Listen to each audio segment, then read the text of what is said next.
We can start, sir. Okay. Yeah. Good evening. This is the 12th Examinoline what we're having from the time we have started. We have been doing this every month, the first Saturday, ending 7:30 p.m. And it is being coordinated by me, Dr. Suchanda, and Dr. Chirag. Dr. Chirag has passed the exam last time, and then he has promised that he will continue to be the coordinator, irrespective of whether he is in Hyderabad or anywhere in India. And so, Chirag, you have to keep your promise. Yes. Yes. The program. And Dr. Suresh Nair has already been there all the time, guiding us to how to conduct, how to improve. And this time we have changed the format that we have the presenter will present the case, but the analysis will be done by the two observers. Like Dr. Balaji will present, and Dr. Manoj and Dr. Anand will be analyzing, and they will be asked by our faculty, Professor Sinha, Professor of Neurosurgery and head of the Department of SMS Medical College, Jaipur. And then we have Professor BCM Prasad, head of the Department of Neurosurgery at Sri Venkateswara Institute of Medical Science at Tirupati. And we have Professor Ramesh Teegala. He's head of the Department of Neurosurgery at Ashram Medical College, Rajahmundry. Sir, I left the ashram. It's okay, Ramesh, we all know. Ex-professor and head, and now managing director of hospital. Is it? Not managing director. No. Consultant on hospitals. Okay. Manoj, you're troubling him. Sorry. With a few words, I'd like to, and we have Dr. Balaji from Madurai and Dr. Anand from SMS Jaipur and Dr. Manoj from Hyderabad, and they'll be the three participants today. I request Dr. Balaji to start off his presentation. Yes, sir. Thank you, sir. Sir, Chirag, sir, kindly share the slides, sir. Yes, sir. Yes. Is it visible now? Yes, sir. Yes.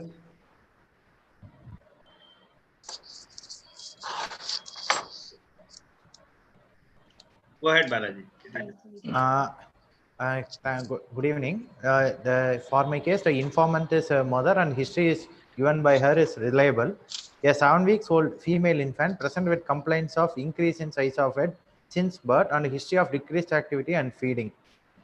As per the antenatal mother, the antenatal history, she is a 28-year-old primee with a non-consanguineous marriage, no history of any fever during the antenatal period, and then she has taken the proper iron folic acid supplements. Next slide, sir. And then she was on regular checkup, and then routine antenatal scans are found to be within normal limits. Perinatal history, the child born at 36 weeks of gestation. It was an LS due to a fetal distress. Patient cried immediately after birth. The birth weight was 1.9 kg. There was no history of any fever or hypothermia. And then the child found to have diminished activity at the first antenatal week. The CT scan taken at then found to have intraventricular hemorrhage. And then at that time the head circumference was 34 centimeter. After the child found to have a gradual and progressive increase in size of head. As per the mother, the child is not feeding properly, but there was no any history of any decreased movements in both upper and lower limbs. There is no history of any seizures. As per the history, the child underwent ETV at the age of 3 weeks in an outside hospital. For the next 2 weeks, the child was asymptomatic, and then after which the mother again noticed an increase in size of head, and hence she came to our hospital for further management. Family history is nil significant. On examination, the child was alert and active, and then weight is 2.5 kg. On inspection, there was a dilated scalp veins, and then a head is symmetrically and uniformly enlarged, and then sutures were widely separated, and then anterior and posterior fontanelle are seen. The sun-setting sign was present. There was no limb or spine abnormality, no neurocutaneous markers. On palpation, my inspection findings were confirmed, and then head circumference was 53 centimeter, and then AF is bulging, and the size is 5.5 into 5.5 centimeter. McEwen crack part resonance present.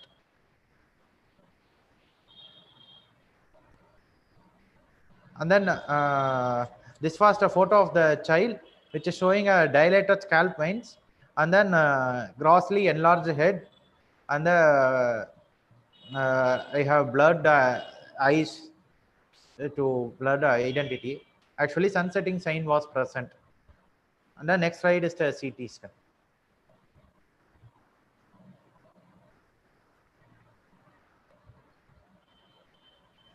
Sir?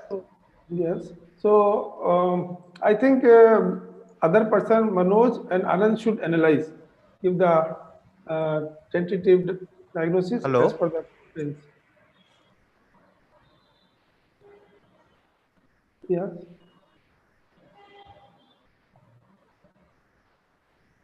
Hello. Yes. Manoj is here. Can you listen, Manoj? Yes, sir. Yes, sir. I'm audible, sir. So, can you give some diagnosis about on this history basis? Sir, basically, I think Sir, your audio Hello, is sir? not clear, sir. my Yes, sir. 1 second. and now you can yes. listen. Yes, sir. Yes, sir. Now audible, sir. Now, Thank you. yeah, okay. sir, basically, child presented with complaints of increase in size of head since birth. So basically, the case is about the hydrocephalus, sir, according to the history which is given. Yes. And analyzing the history, sir, it's a 7 weeks old female infant presented with complaints of increased size of head since birth and history of decreased activity and feeding. And antenatal history, 28-year-old primipara. And a non-consanguineous marriage, no history of any fever. Usually, history of fever is taken to rule out any torch-related infections during antenatal period. And iron and folic acid supplements taken by mother to, I mean, history is giving about the explanation of any neural tube defects. Next,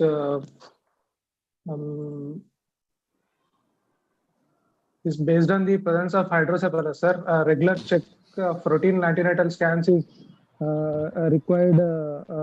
I mean, basically, TIFA scan is done at 13 weeks of gestation to check for any neural tube defects. Actually, history only. Yes. Do you want to ask any more history? You now give it to that Rajasthan student. He wants to add anything more in the history. Not heard. Sir, about the developmental delay, history of developmental delay. Now, what he will ask, you tell. Ask for any neck holding is there or not at the time of, I mean, because child is already 7 weeks. Baby is able to turn on bed or not, turn over bed or not. It's a 7 weeks old child. What all 7 weeks child will acquire? That you should know. Sir, You should ask by 2 months. There or not. Because head size doesn't mean anything. There have been people with big mathematicians with no brain. Mandel, that is also there. So 7 weeks, what all things will you ask to the mother? Sir, neck holding will be coming by 2 months, sir, and basically that will be the gross motor this thing, and social child will be having a social smile by 2 months. Hello, sir. But for 7 weeks, it's too early to ask. 7 weeks. Neck holding, sir. Anand, can you add something? Dr. Anand, Yes, sir. can you add something?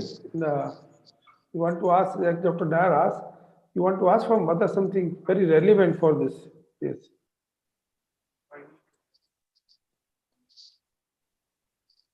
Sir, any history of in the family? Is there any family history of spinal dysraphism, neural tube defect? Yes. And Did Families anybody you have ask mentioned, consanguinity? Yes, sir. It's non-consanguineous marriage is written. Okay. How many other siblings are there to this kid?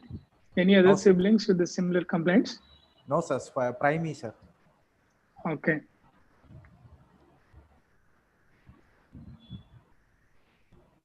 So, what is the tentative cause of? Can you summarize the history?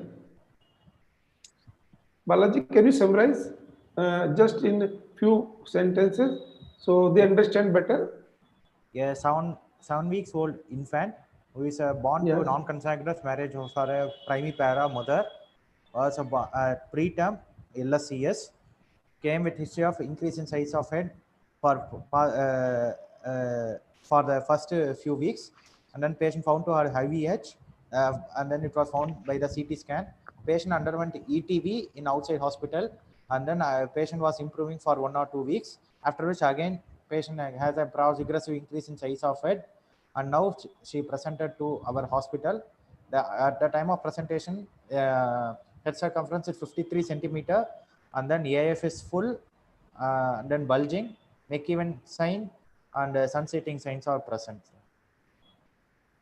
So, ETV was done, patient improved. What are the cause of then increase in size of the head? Actually, immediately at the time of birth, the heads are. Hello? Yes. Yes. Yes. Hi, yes, sir. So, what is the cause of this increasing size of? Initially, at the time of birth, it was normal. Then the patient had IVH, after which the patient had an increase in size of head. After ETV, the patient was symptomatically better for 1 or 2 weeks. Again, she had an increase in size of head, so she presented to our hospitals. I understand, but what can be the cause of this increased size of the head again? IVH, sir. Failure IVH. of the ETV. IVH. But ETV was done. Failure of the ETV. Improved. Then what can be the other cause? IVH, sir. Germinal matrix hemorrhage. Okay. It's intraventricular hemorrhage. Yes, sir. Yeah. So, what will cause that? Prematurity, sir. Prematurity, sir. What intraventricular hemorrhage will do? So, there will be hydrocephalus. What are the causes of hydrocephalus? It will block the subarachnoid space. It blocks the subarachnoid space, so the patient had a hydrocephalus. So, will you ask about the bleeding history of in the family, bleeding disorders? Would you ask or you will not ask? Because yes, sir, I asked. Coagulation. Yes, sir. Yes, sir. But there was no any family history of bleeding disorders, and then the patient's coagulation profile is also normal. So. Achha, after patient improved after ETV, again patient had increasing size. Would you ask something from the patient family member that will contribute to your this increasing size, or again hydrocephalus, increasing size of the ventricle? We'll ask for any inconsolable cry, or whether child has got any irritability in meantime, or any new onset deficits that child has got, which indicates rebleed again in the germinal matrix. What is more important in this case of IVH with a secondary increase in head circumference? What could you expect? A low birth weight baby with a IVH underwent some procedure, which probably we will need to discuss what is the absolute indication for ETV at the age of 3 weeks. And secondly, baby is having a secondary increase in head circumference according to your history. What could be the best possible cause to explain the secondary increase? That means that there is a hydrocephalus is increasing in size. What do you think? And also, Ramesh, whether it was external ventriculostomy or endoscopic third ventriculostomy, ask that Madurai fellow to be clear about that. Nobody will do endoscopic third ventriculostomy at 3 weeks of age. So whether it was external ventriculostomy? No, sir. It is endoscopic third ventriculostomy, sir. You are sure, right? Yes, sir. Yes, sir. Okay. So would you ask for some infection? So infection. Yeah, that's what I was about to tell them. So they should come up with that history suggestive of infection. Yes, because they are very prone to they are very prone to get the infection, and infection can lead to rapid increase in the hydrocephalus. And secondly, over 7 weeks, can we see such a huge hydrocephalus? This looks like a neglected hydrocephalus commonly seen in hydrocephalus in vitro. So it's quite unlikely that it's within 7 weeks of duration the kid develops so much of hydrocephalus. I'm not quite sure. Second thing, what I feel, ETB was done, but patient improved temporarily because of CSF. Usually, sir, the initial increase might have been because of the stroma.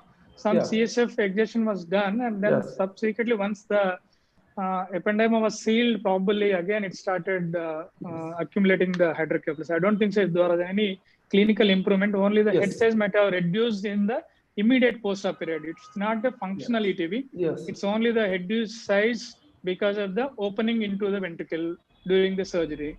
Yes, that was this is right explanation for this. Yes, so one is temporary improvement in the hydrocephalus size of the circumference because of the CSF was drained. Number two, the recurrence, if it is done properly. But we don't feel that it should be done ETB in this age. So it doesn't work in such a small child. Up to 1 year, results are not very good. So second thing is the infection. So it's a CSF examination was done. Do you have any? Yes, sir. It found to be in normal meds, but increase in RBC counts alone, sir. That's RBC. Okay. So what is your tentative diagnosis? Again, we reviewed. We give you the hint. What is the problem? So what diagnosis you will write now? Do you think it's a congenital hydrocephalus or an acquired hydrocephalus? Acquired, sir. Acquired because of IVH. Yes, sir. Okay. So start your diagnosis. Low birth weight baby with germinal matrix hemorrhage. Yes. Yeah, but it was not. No. Germinal matrix hemorrhage is okay, but your only finding was IVH, isn't it? Yes, sir. So germinal matrix hydrocephalus has a separate grading, and you can have a hemorrhage elsewhere also. Yes, Do you have anywhere else the bleeding other than the intraventricular cavity? No, sir. No, sir. Okay, so it is only visible is only IVH, isn't it? Yes, sir. So it's a low birth weight baby with IVH with acquired hydrocephalus, you want to say? Yes, sir. Okay. And failed ETV. Failed ETV. Yeah. Okay. That should be your probably the complete clinical diagnosis as of now. Okay. Any other cause of enlarged head other than? Yes.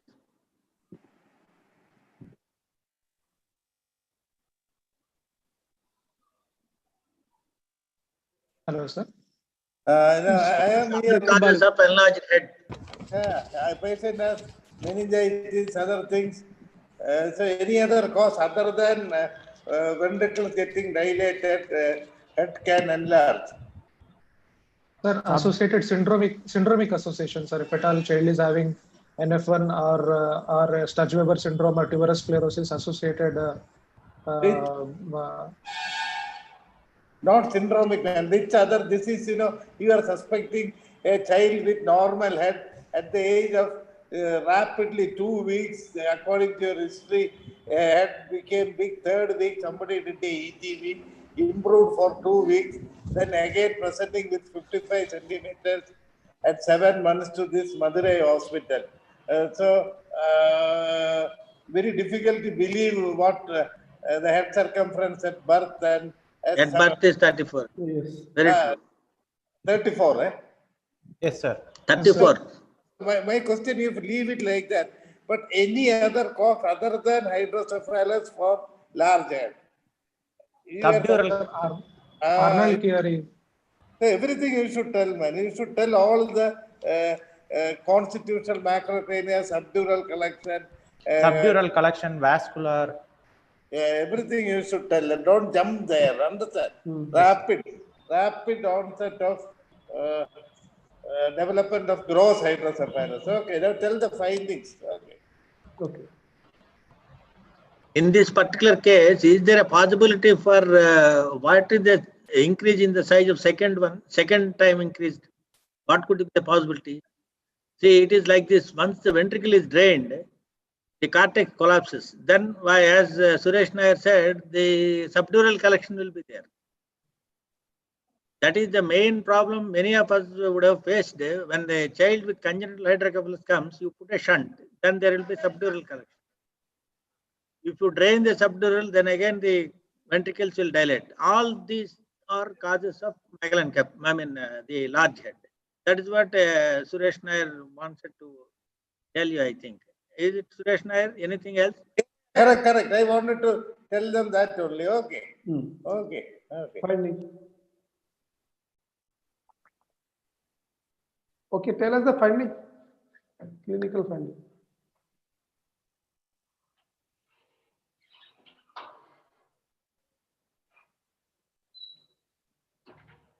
Yes. On inspection, dilated scalp veins are seen, and then sutures were widely separated, and then AF and anterior and posterior frontal are bulging, and then on inspection, I can see the sunsetting sign in the eyes, and then head circumference is 53 centimeter on measurement, and then AF and PFs are bulging, and then size of the AF is 5.5 into 5.5. And then McEwen Kraftwerk resonance is seen. No limb or spine abnormalities.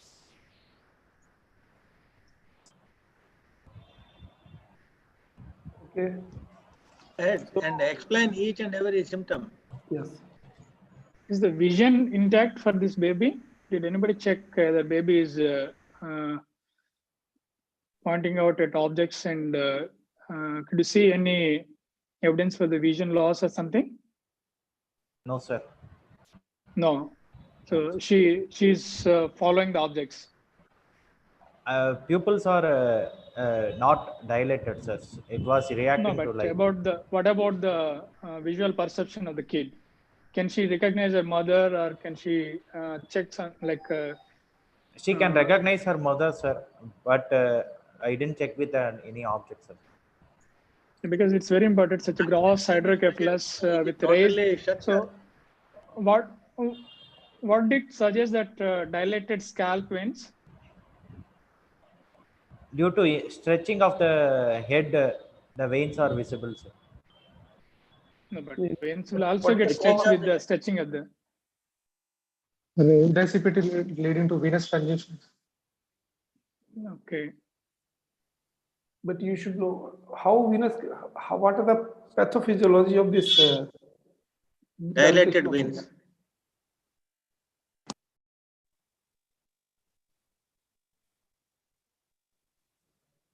Anyone? Anand? Manoj?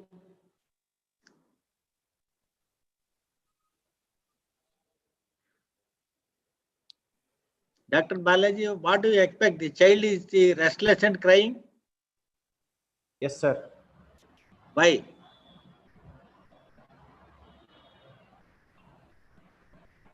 Do you think all these signs can suggest that raised right? Yeah.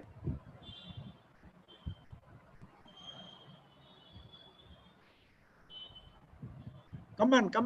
Come. Be fast.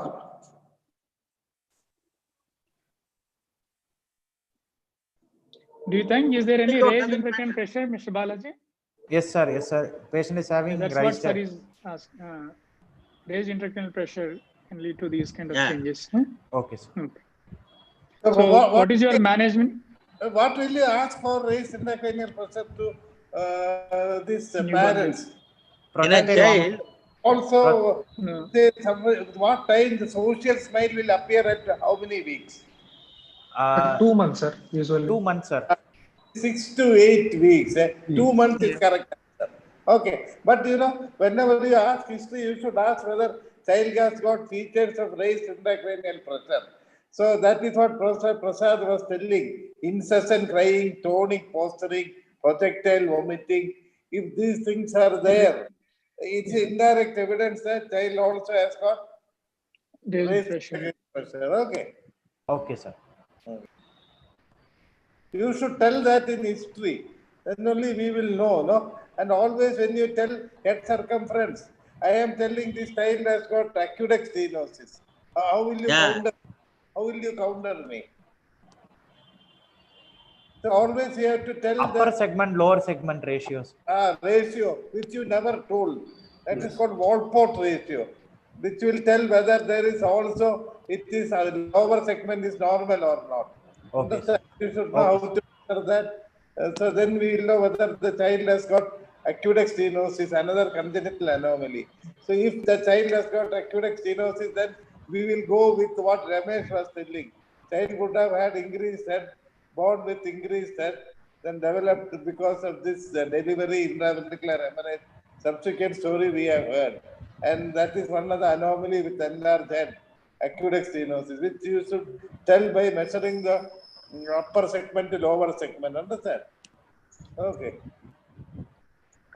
Yes, sir. So how will you manage this case?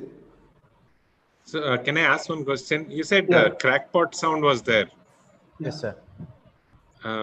Means at what age you get the crackpot sound, and what is the mechanism of crackpot sound?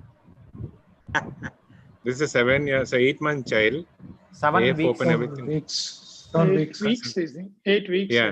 7 weeks. So crackpot sound is at what age, and what is the mechanism of crackpot? It is due to the conduction of resonance sound by due to the fluid-filled cavity, CSF-filled cavity in the ventricles. Conduction of the resonance. But see, your resonance is you are eliciting through the bone. The bones are miles away far. Yes, sir. That is why he is asking that question. How the cracked part will come? See, cracked part basically practically. Cracked part is after the fusion of the bone, sir. Basically, it happens after the anterior and posterior frontal. After closure, we see the crack pot sign. Then where is the crack? If the bones are fused, where is the crack? Anterior frontal, sir. Separation of sutures. Yes. And can you explain the Manas? Did you get an answer for your question, which you have taken it from your mouth? I got your answer from you, but they didn't answer. No. Another thing is you have sunset sign. You said. Yes, sir. What is the reason for that? Due to compression of the dorsal midbrain, sir. No. Why? Because just feel this is your exam going on. So whenever you answer, you must give correct answer. What is the structure, exact structure, which causing what? Sir, the nucleus of the posterior commissure actually, the axons of the nucleus of the posterior pass through the posterior commissure. Whenever there is increased elasticity, posterior commissure compression causes the sunsetting sign, sir. Because the posterior commissure nucleus is the generator of the upgaze. So when it is lost, child will be having sunsetting sign. Anybody can better explain? So there is a dilatation of third ventricle.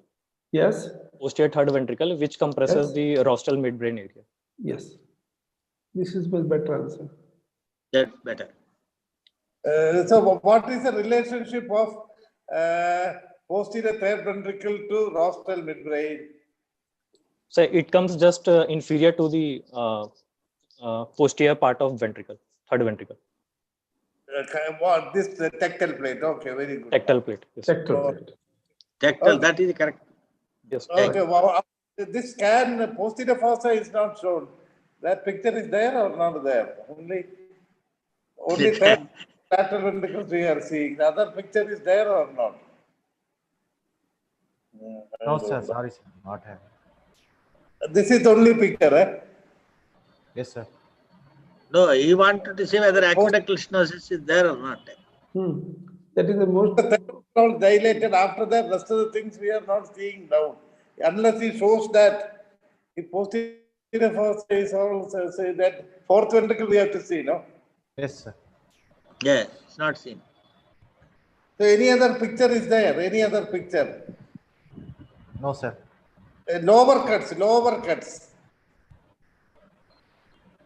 No. Sir, he's asking the basal cuts actually. Basal cuts, correct. Yeah. Eyeball is not seen anywhere. He has only these cuts. Okay. If you don't have, now you explained what can be the causes of the hydrocephalus here with history, correlate with the history and everything. What you told.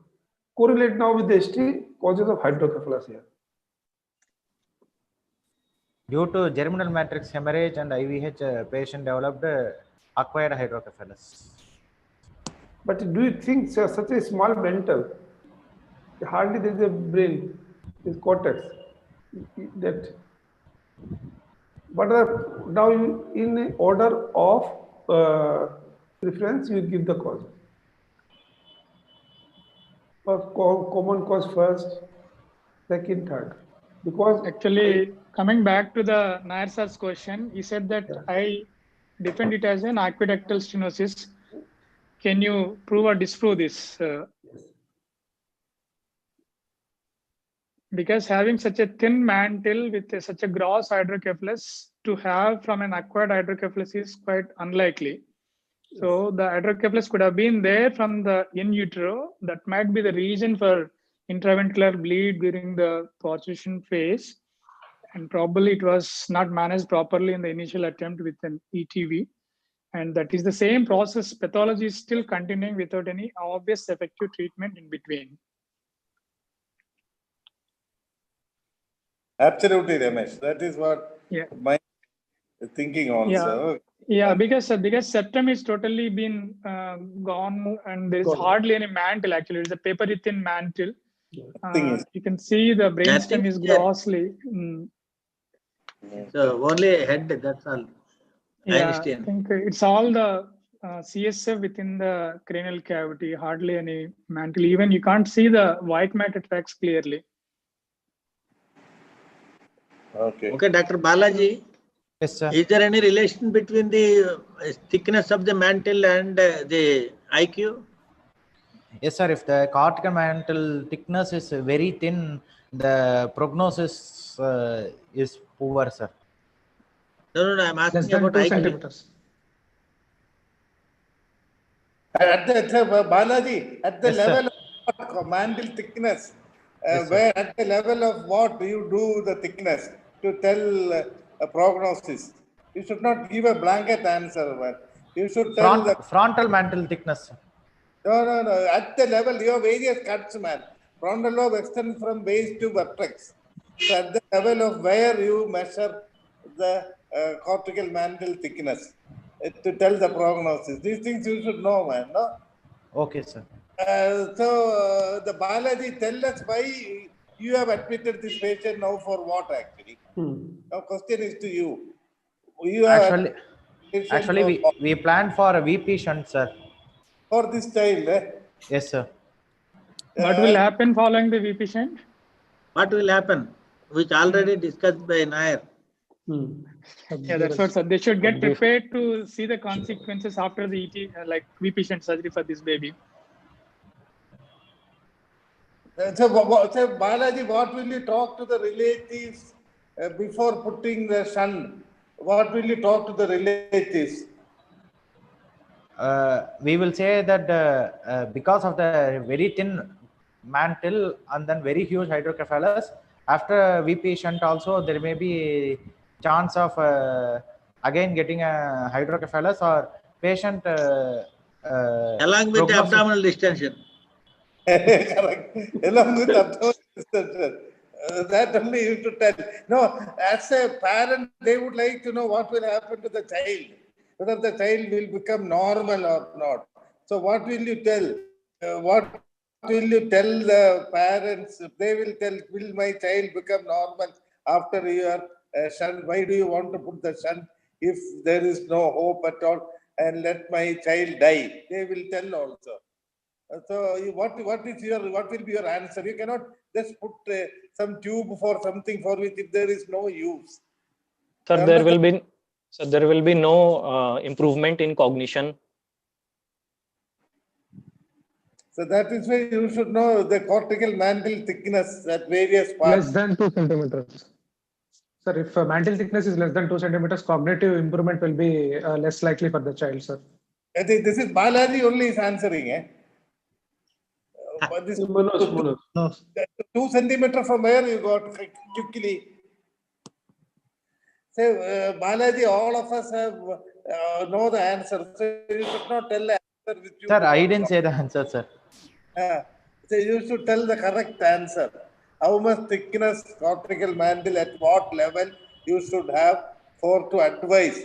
Then you can tell. Below that, if the mantle thickness is not there, you can tell the parents there is no use of putting anything. That is what that question is very important. Understand? Okay, sir.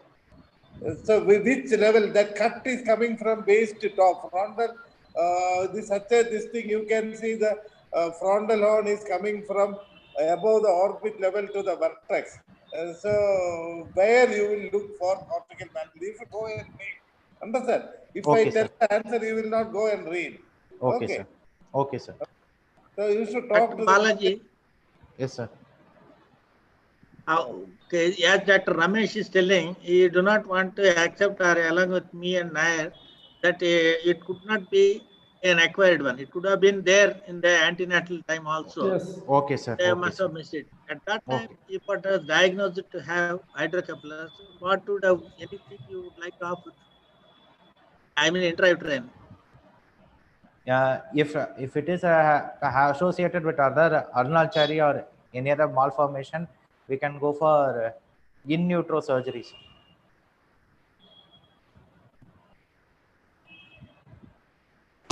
Do you have CT scan of the first ETV time? No, sir. No, sir.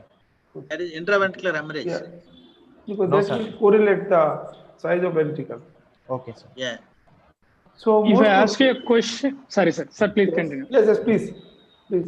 Yeah, if I given the option to manage at that 3 weeks time only, what is your choice of treatment for this baby? Yes. Absolutely, that is the question. According to the weight, we can manage. If it is a very low birth weight child, we can go for a direct. The baby is in front of you. This is the baby at 3 weeks. Probably the weight will be somewhere around 2 kg with a significant hydrocephalus. That's what we can interpret from your history. So what is your management strategy for this baby? External ventricular drainage. How long you can keep the external ventricular drain? Maximum 5 days to 7 days. Then what you are going to do after 7 days? After 7 days, subgaleal shunt. Yeah, I will go for ventriculoperitoneal shunt. Okay. After 7 days. Do you think a case of intraventricular hemorrhage, if you do a VP shunt, is it going to function well?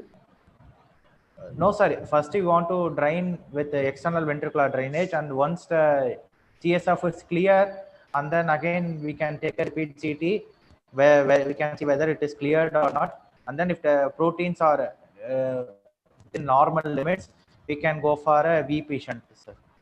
If they don't come back to normal, suppose your proteins are not normal, your blood is not cleared by the external ventricular drain within 5 days, then? Sir, initially we can go for repeated ventricular tap. Then after that, we can do subgaleal. So why you want to do a ventricular trap before subgaleal? Why can't you go directly with the subgaleal shunt? Ventricular subgaleal shunt, which is... sometimes with repeated ventricular taps only, child might improve, sir. If at all the child won't improve with repeated ventricular taps, we'll go for ventricular subgaleal shunt. What is the incidence of infection with the repeated ventricular tapping?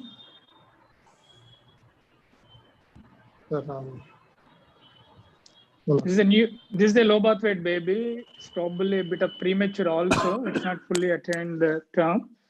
And you want to do a repeated tapping for an intraventricular bleed. So it can cause the high rates of infection. Okay. Probably the ventricular subgaleal shunt is one of the best option for this case. So you can gain minimum 3 to 4 months of time with an VSG, that is the ventricular subgaleal shunt. And at the end of 3 or 4 months, you can again reassess the baby with an MRI. Your anatomy is favorable, you can try an ETV. If not, you can go for a VP shunt. Probably that is the one best option for this case. And probably it is in a congenital aqueductal stenosis during the ETV at 3 months level. Probably you can consider for the choroid plexus coagulation also if the gross hydrocephalus is developing there. Or if your CSF output is very high, you can add the CPC with ETV at that time. Or not, you can directly go for a VP shunt. Probably this is what is the recent trends of managing a neonatal hydrocephalus with VSG. Sir, 40 minutes over, sir. Would you like to? Okay. Just okay, but my question, ask them, what is the optimal age for doing a external ETV? Optimal age for doing a ETV? What is the problem of doing ETV below 6 months of age? Sir, basically failure rates are high if at all we operate less than 2 years, sir. We calculate ETV success score based, we calculate the success of the ETV based on the ETV SS score. Why ETV is failing in below 6 months of age? Definitely. Why it is failing? What is the reason for failure? Go and read it. It will be hard for okay. You have to go and read. Okay. Yes. So our aim should that CSF should circulate. CSF should get absorbed at some point of time. So when you do ETV in children, there are some problems that cause ETV always fails. So we don't prefer below at least 1 year. I think before 6 months nobody does. I don't know why it was done here. And here we have to explain the attendant about the prognosis, because doing surgery is not important. We should give benefit of surgery to the patient, right? So we must be very honest about this. So we must know about the prognosis, is how much thickness we should do the shunt, and what are the options or different options for CSF diversion. You must read, right? Okay. I think it is the time for next case. Somebody was telling. 45 minutes over. I think next is a long case. Maybe we should have hydrocephalus case discussion again next time. For the next case. I think we should change. I will discuss how to improve this system. Okay. Now we'll have the case presentation and please, now Dr. Anup. Anand, sorry, Dr. Anand Das from Jaipur. Yeah. Good. Go ahead. Please share your screen, Anand. Yes, sir. Yeah. Anand, you are in final year, is it not? You told last time. Sir, just started final year. Okay.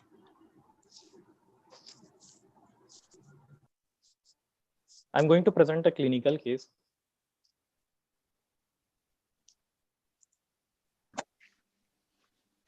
A 52-year-old male, resident of Junjono, farmer by occupation, right-handed, presented to OPD. History is narrated by himself and supported by relatives, and seems to be reliable. He presented with the chief complaint of suboccipital headache for 3 months, vomiting for 2 months, imbalance while walking with swing towards the right side for 1 month, and a diminution of vision in both eyes for 1 month.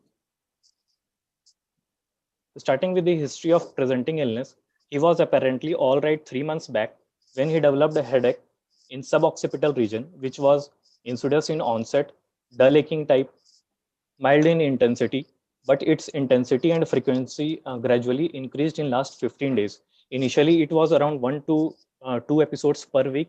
Now it has increased to the frequency of 3 to 4 episodes per week. Now pain is more in bifrontal region with diurnal variation and more in morning just after getting up from bed. Headache used to get a relief on medication, but for last 5 days, headache was persistent, severe in intensity, not relieved by medication, aggravated by coughing and sneezing, and gets relieved after vomiting. Patient complains of vomiting for last 2 months, non-projectile containing food particles 1 to 2 times per day. He consulted a local practitioner and got relieved by taking antiemetic drugs. In last 15 days, he had 3 to 4 episodes of vomiting per day, projectile in nature, headache preceding the vomiting, and feeling of lightheadedness after vomiting. There is no history of epigastric burning or cramping abdominal pain. Patient also complains of imbalance while walking for 1 month. This was insidious in onset, gradually progressive. Initially, he had a tendency to sway towards right side while walking, but was able to walk without support and carry out his routine activities. He used to walk slowly with wide feet, and he noticed difficulty while walking on boundaries of his farm. But for last 15 days, he feels imbalance while standing also and walks with the help of assistance. During last 5 days, he noticed difficulty while buttoning and unbuttoning of shirts. He was able to hold a shirt with left hand perfectly, but fumbled while doing with right hand. He also had slight difficulty while getting onto the keys of mobile phone with right hand, but could press them and hold on to the phone well. Patient has no difficulty in sitting and rising from squatting position, no difficulty in pouring water over head and combing hairs, no difficulty while raising head above bed, no history of early fatigue, stiffness, or tightness in limbs. There is no increase in imbalance in dark and no falling episode while washing face. There is no difficulty while walking on irregular surface, no cotton wool sensation while walking. There is no history of slippage of slippers with or without knowledge.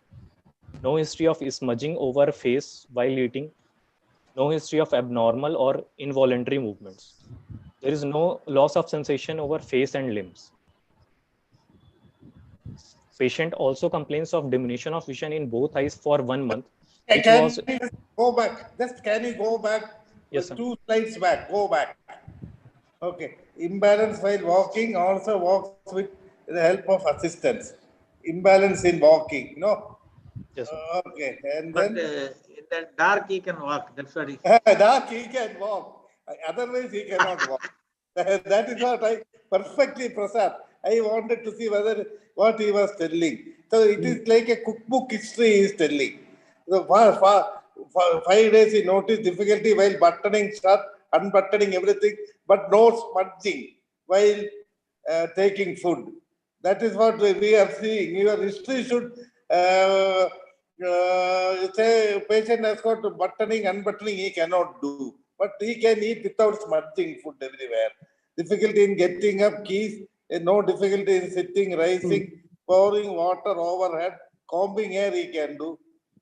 So proximal distal weakness here probably want to tell. No difficulty while raising head above head. Okay, next slide. Next. There is no increase in the imbalance in the dark. That is No, what sir. the dark he can walk very well. Definition of Yes. no, go back. Imbalance in the dark and no falling episode while washing face. So these things and all unnecessary. You should not ask for trouble by telling this type of history, which cannot go with the other history. Next one. Next forward. Sir, there was no increase in imbalance in dark. There was imbalance, but there was no increase in imbalance in dark. Yes. No difficulty in walking on irregular surface. A patient who cannot walk properly, now he cannot, no difficulty while walking on irregular surface.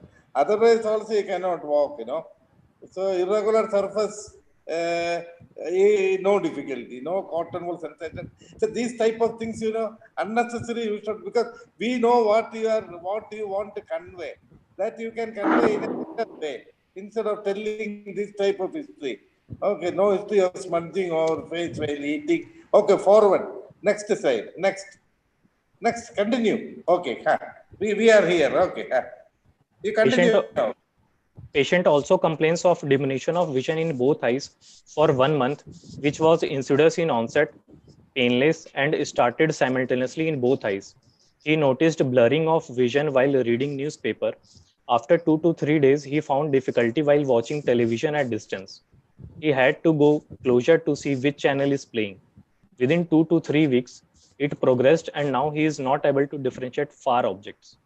There is no history of double vision or difficulty in color perception. No history of banging with door or side walls. There is no history of diurnal and postural variation. There is no history of increased lacrimation, redness of eyes, or hypersensitivity to light. Just hold there. Just go back.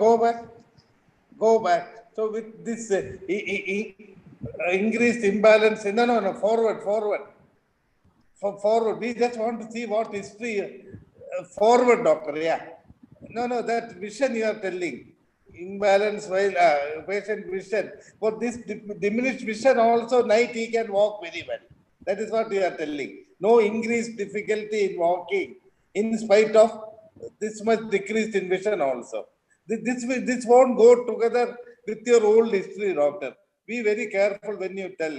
He cannot see anything, but night he can walk. No increase. Definitely he will have more problems while walking. No history of double vision or difficulty in color perception. Unnecessary things we will ask you. I will double vision, color perception. You should tell, why did you ask for all this? Diurnal, increased lacrimation. You should tell why you asked for all this. Redness, hypersensitivity to light.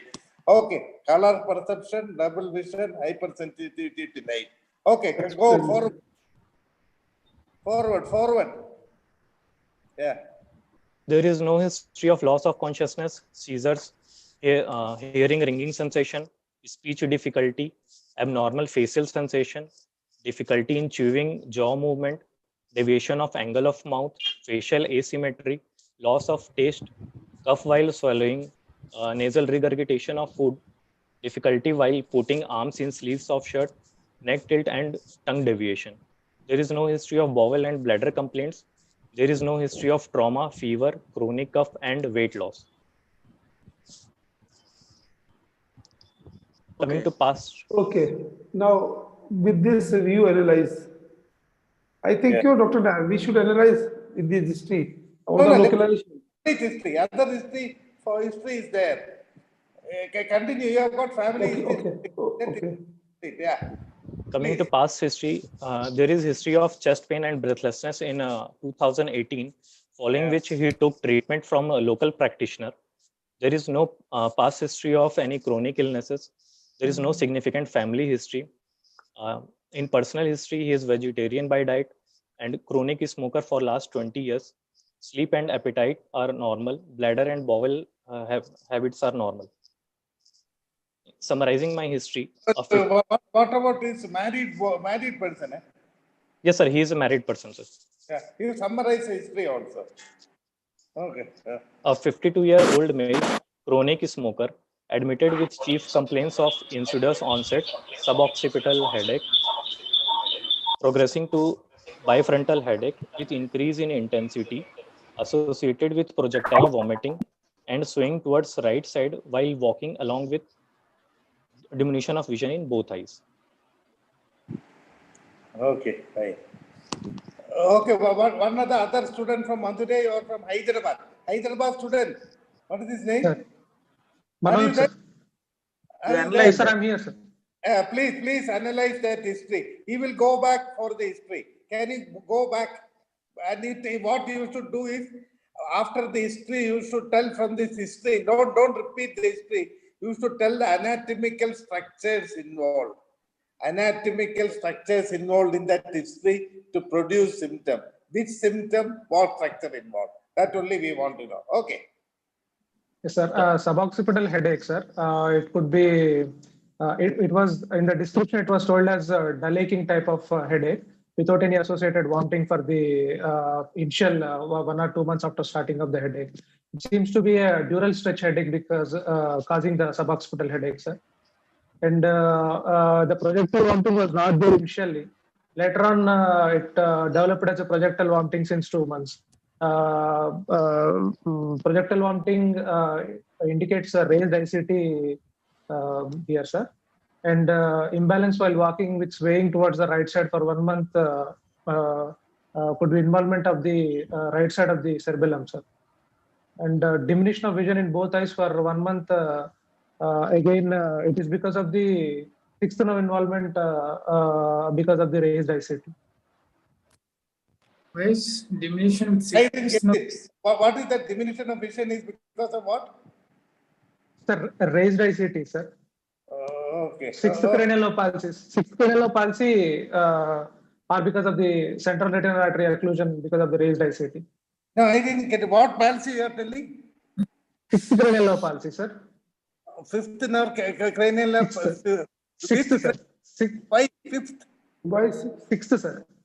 Why unnecessarily you are telling sixth cranial nerve for diminution of vision? Diminution of vision and sixth cranial nerve, what it is? If at all, it will have for diplopia. You understand? Don't tell unnecessary. You are doing very extremely well. Yes. So what you have analyzed till now, I really like. But unnecessary things. Sixth cranial nerve, why did you put there, man? Diminution of vision, both eyes. You are thinking raised intracranial pressure with some optic atrophy setting in. Okay, that is what your answer. Okay, continue. He was telling retinal artery occlusion. It doesn't cause a gradual diminution. It causes. I didn't hear. Okay. Yeah, those two causes, but probably as you said that he was doing well, but these two are very wrong answers from him. Wrong answers. I didn't hear retinal artery and all, which we will come later. Okay. Next. Analyze history. Hyderabad boy, you are doing well. Sir, suboccipital headache basically converting into the raised ICT. I mean, it started as a dural stretch headache, sir. Yes. Converting into raised ICT might indicate hydrocephalus because based on the chief complaints, it might, the lesion might have started in the cerebellum and it could have caused the fourth ventricular outlet obstruction, causing hydrocephalus and raised ICT consequently. Okay, that you have told also. There is some, you are now telling that the headache is because of raised intracranial pressure. Possible mechanism is obstruction to fourth ventricle. Agreed. And you are also telling some problem in cerebellum which explain the walking problem, and diminution of vision is because of which you told wrong answer. But it is because of raised pressure only. Yes. Continue. Next slide. Next slide should come. Yeah. Shall I start? Please. You analyze, right? Just now you have analyzed, no? Similarly, you analyze others. Keep on analyzing. Yes, sir. Whatever history he has told, keep on analyzing. This you have told. Next complaint. Next slide. Next thing. The forward slide. Slide you make forward. Yeah, that's it. Chief complaints are those 4 only, sir, I think. Okay. Next forward. So many things he has told. Patient complaints, vomiting, 15. Next. Patient imbalance while walking, that also you told. He used to walk, but he noticed difficulty while walking on boundaries of his farm. And that means the narrow pathways. He tends to fall. That is what he is telling. So that is suggestive of what? Cerebellar gait, sir. Cerebellum involvement. He cannot walk through narrow pathways like walking through field like that. He tends to fall, which also shows some problem. That's you thought maybe with cerebellum. Next. Okay. Now he is telling some left shaft other things, fumbling right hand. That you tell. This Madurai student, you should tell which part of cerebellum, whether it is vestibular cerebellum, whether it is archy cerebellum, or it is neocerebellum. You should know the clinical features of all these parts of cerebellum and tell from the history which all parts of cerebellum is affected. And also you should tell whether it is just cerebellum hemisphere parts or whether it is some other thing. peduncle which is getting affected. From history, if you can tell, it is very good. Okay. I think it's very clear from history, everything. Buttoning, I say he feels imbalance while standing also and walks with the help of assistant. So imbalance is because of what? What part of the cerebellum? Imbalance. You know, Madurai student is with us. Imbalance is due to the hemisphere. Madurai. Imbalance is what? Appendicular is due to the hemispherical involvement, and axial is due to the axial. Basically, all the three cerebellum. Archi is the flocculonodular lobe with uvula. Hemisphere is neocerebellum, and the midline vermis, paravermis. All the three cerebellum involvement can produce walking difficulty. So, how will you differentiate? Axial is due to the vermis, sir. Correct. So, what they will have? What walking problem they will have? What problem they will have? Problem with the upper limb or lower limb? Center body, sir. Center.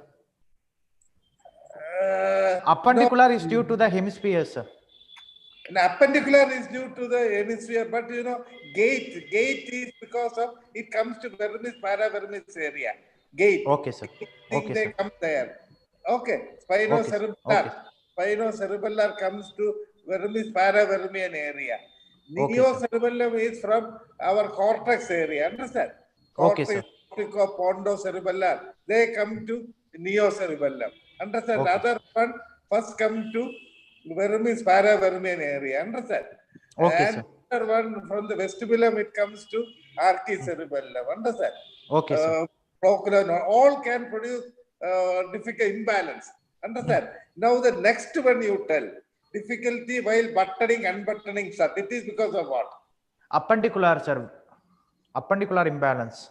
So which part of the cerebellum is getting affected? Hemisphere, sir. Absolutely. So it looks like it is involving the right hemisphere with the right hand. No, that's what is. Yes, ipsilateral cerebellar hemisphere. Then patient has then no difficulty in sitting, rising, squatting, pouring water over the head. So why did this resident from Jaipur, he was telling all this? To differentiate the proximal and distal weakness. So basically to tell that patient doesn't have any weakness. Understand?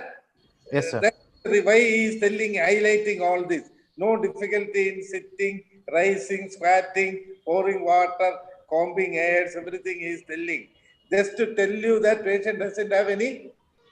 Okay, next slide.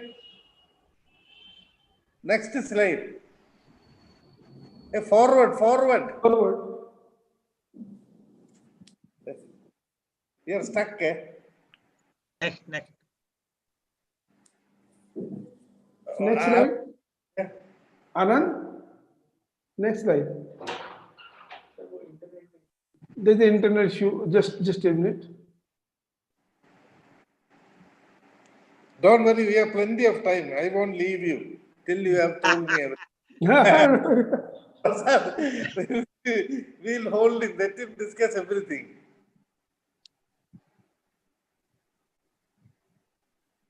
Till he gets corrected, some other people can discuss on the same things. Yeah. Dr. Manoj. Sir. What is the importance of localized headache and what is the importance given to that? This patient started with a localized headache, isn't it? Localized headache, sir. It's because of the dural stretch pain, sir. Because of the way it was described, it was the dull aching headache. Dural stretch is because of what? Dural stretch is because of what? Sir, because of the short history, sir. Basically, it is only 3 months of history. Dural stretch is because of what? You mean to say posterior fossa dura is stretched? Yes, sir. Posterior fossa dura is stretched. It is because of what? Sir, because of the irritation of the. Sir, because of the irritation of the. No, you told some answer earlier. I didn't say okay. I said. Sir, I didn't get you, sir. No, sir is asking okay. if It doesn't matter. Tumor or it's because of a bleed or something else. That's Yes, it's because of the tumor, sir. Yeah. Not because it is a Hyderabad, I am forgetting your name. What is your name? Hyderabad resident? Manoj, sir. Manoj, sir. You have in a mental idea that whether it is a intraaxial or extraaxial. You must be having from this history. Understand? Then you should find out what are the causes of this pain if it is an extraaxial lesion. That is outside the cerebellum, inside the posterior fossa. And axial means in the cerebellum. So what are the causes of various pain, headache?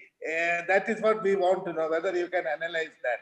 Pain, axial, intraaxial, inside the cerebellum, how it produces pain. It has to obstruct the ventricle. Once it obstructs the ventricle, what will happen? Hydrocephalus develops, and because of the raised ICP, patient might have a headache, sir. So where they will get pain? There you will get pain. In other words, what are the pain bifrontal inside the brain? Correct. Pain sensitive structures in the posterior fossa. Say it's a petrous dura, suboccipital dura. Everything has the various innervation. Understand? Yes, sir. So, actually, if you can correctly localize that pain, like you are telling dural stretch. So, if you can correctly localize the dural stretch for a lateral suboccipital area, foramen magnum area, what dura is supplied by what, lateral suboccipital area is supplied by what nerve, petrous dura is supplied by what nerve, tendorium under surface is supplied by what. So if you know all this, you can analyze that and tell what is. That is what I am asking. You should all go also. It is given very nicely in one book, which I will tell you. Okay, very nicely. Inferior surface of the tent is supplied by the 10th and 12th cranial nerve, sir. By what? Inferior surface of the tent is supplied by what? 10th and 12th cranial nerves. No, man. It is by the oscillation of the trigeminal nerve. That is why they get retroorbital. Understand? It's a raised intracranial pressure from hydrocephalus and all. Why they get pain? Because when the under surface of the tendorium gets stretched, it is supplied by the ophthalmic division of the trigeminal nerve. So it's a referred pain. They get pain, retroorbital pain. They get pain behind the eyes. That is bifrontal. Retroorbital because of that. Understand? Go and read.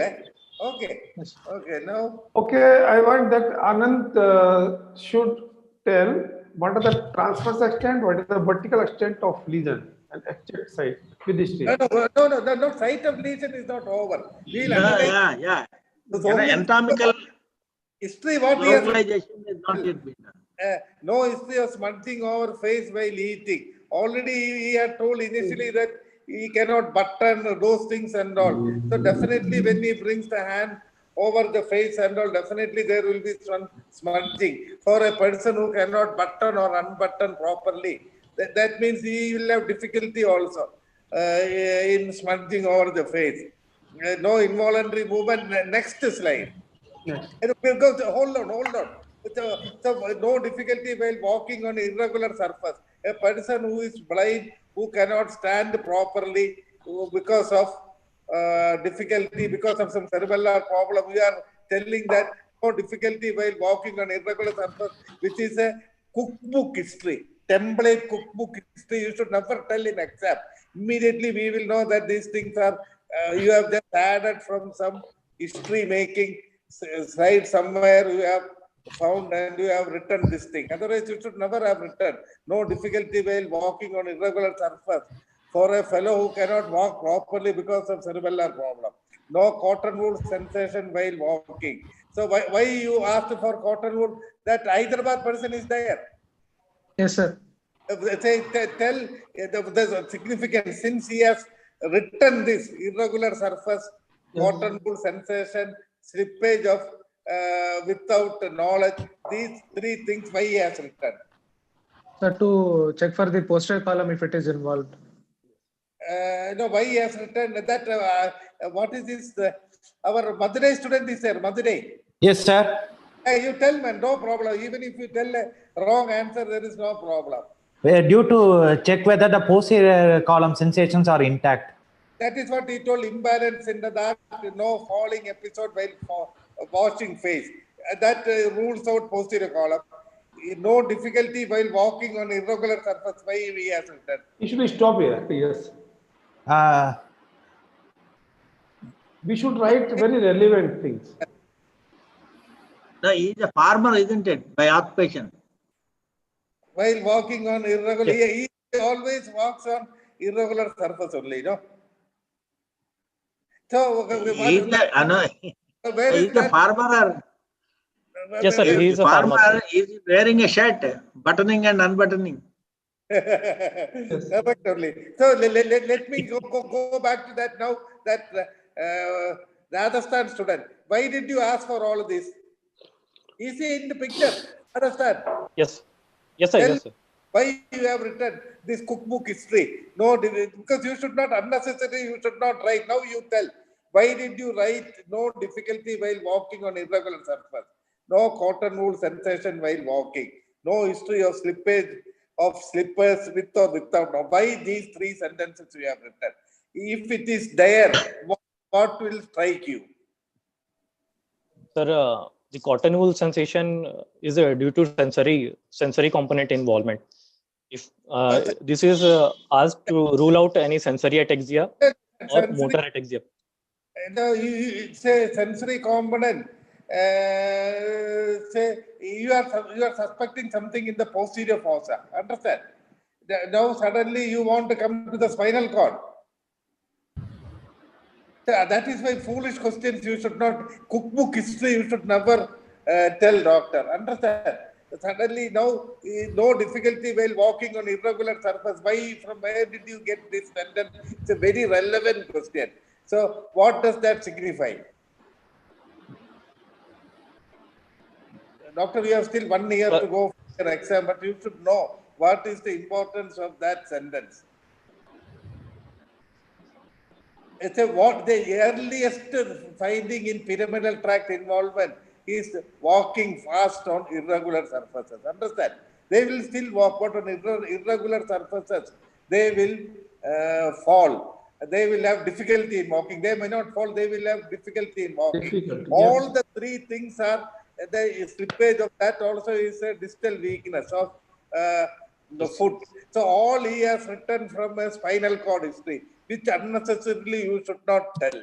Understand? You can passing mention, you can tell about walking problem, but these things are not involved. Not say it is for when you take history for cervical spondylosis or something else, you can highlight on all this. You understand?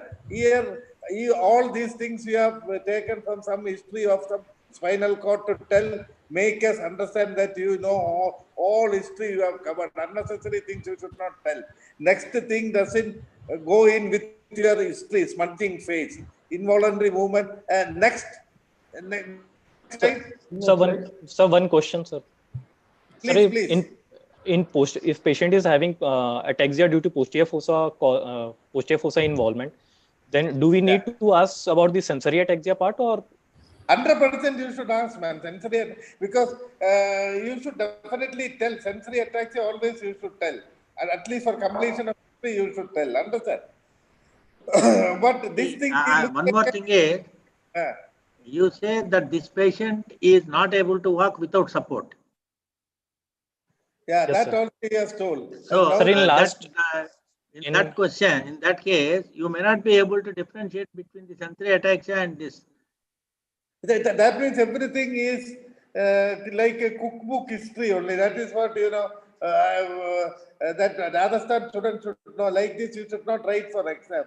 Whatever you have not mentioned also is okay. But this type of thing, you should not tell in examination. Understand? What is not relevant for a case. Yes. My dear boys, I have got some small thing for all the boys who are there. See, whatever Suresh Nair, I know him for a long time, asks you, it is for your good, and you have to keep on analyzing it. And he is a very good examiner, mind you. Whatever you speak, he will pass. He will tell the subject and pass you. That's a different thing. But whatever he is asking, questions and all, you have to go back and read.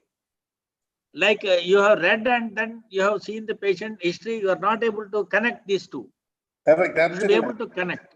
He is not able to connect at all, doctor. Next slide, we'll go to the next slide. So one more thing, sir. The patient was complaining he was not able to walk with assistant in last 10 to 15 days, sir. So it was progressive. So the patient was complaining he was not able to walk with assistant in last 5 to 10 days, sir. Initially, he was able to walk. Initially, he was able to. Doctor, your history you should tell like a story, and always you should tell what is the present disability. Understand? When you end the history, you should tell his present disability. Then we will know. He started like that, progressed. Initially, he was able to walk without support. Now, for the last 15 days, he cannot walk without support. That should come like a story. That present disability is the last word you should tell what all things he can do. And the next thing, next slide. No, my dear children, one thing you have to remember while taking history, suppose this patient had come to you 3 months back, what would have been your diagnosis? Suppose the patient comes up 2 months back, what would have been your diagnosis? Suppose he comes 2.5 months back, what would have been your diagnosis? If you think in that way, it automatically comes in like a story. Absolutely. Doctor, can you just show the next slide? Next slide. The unnecessary things you have written.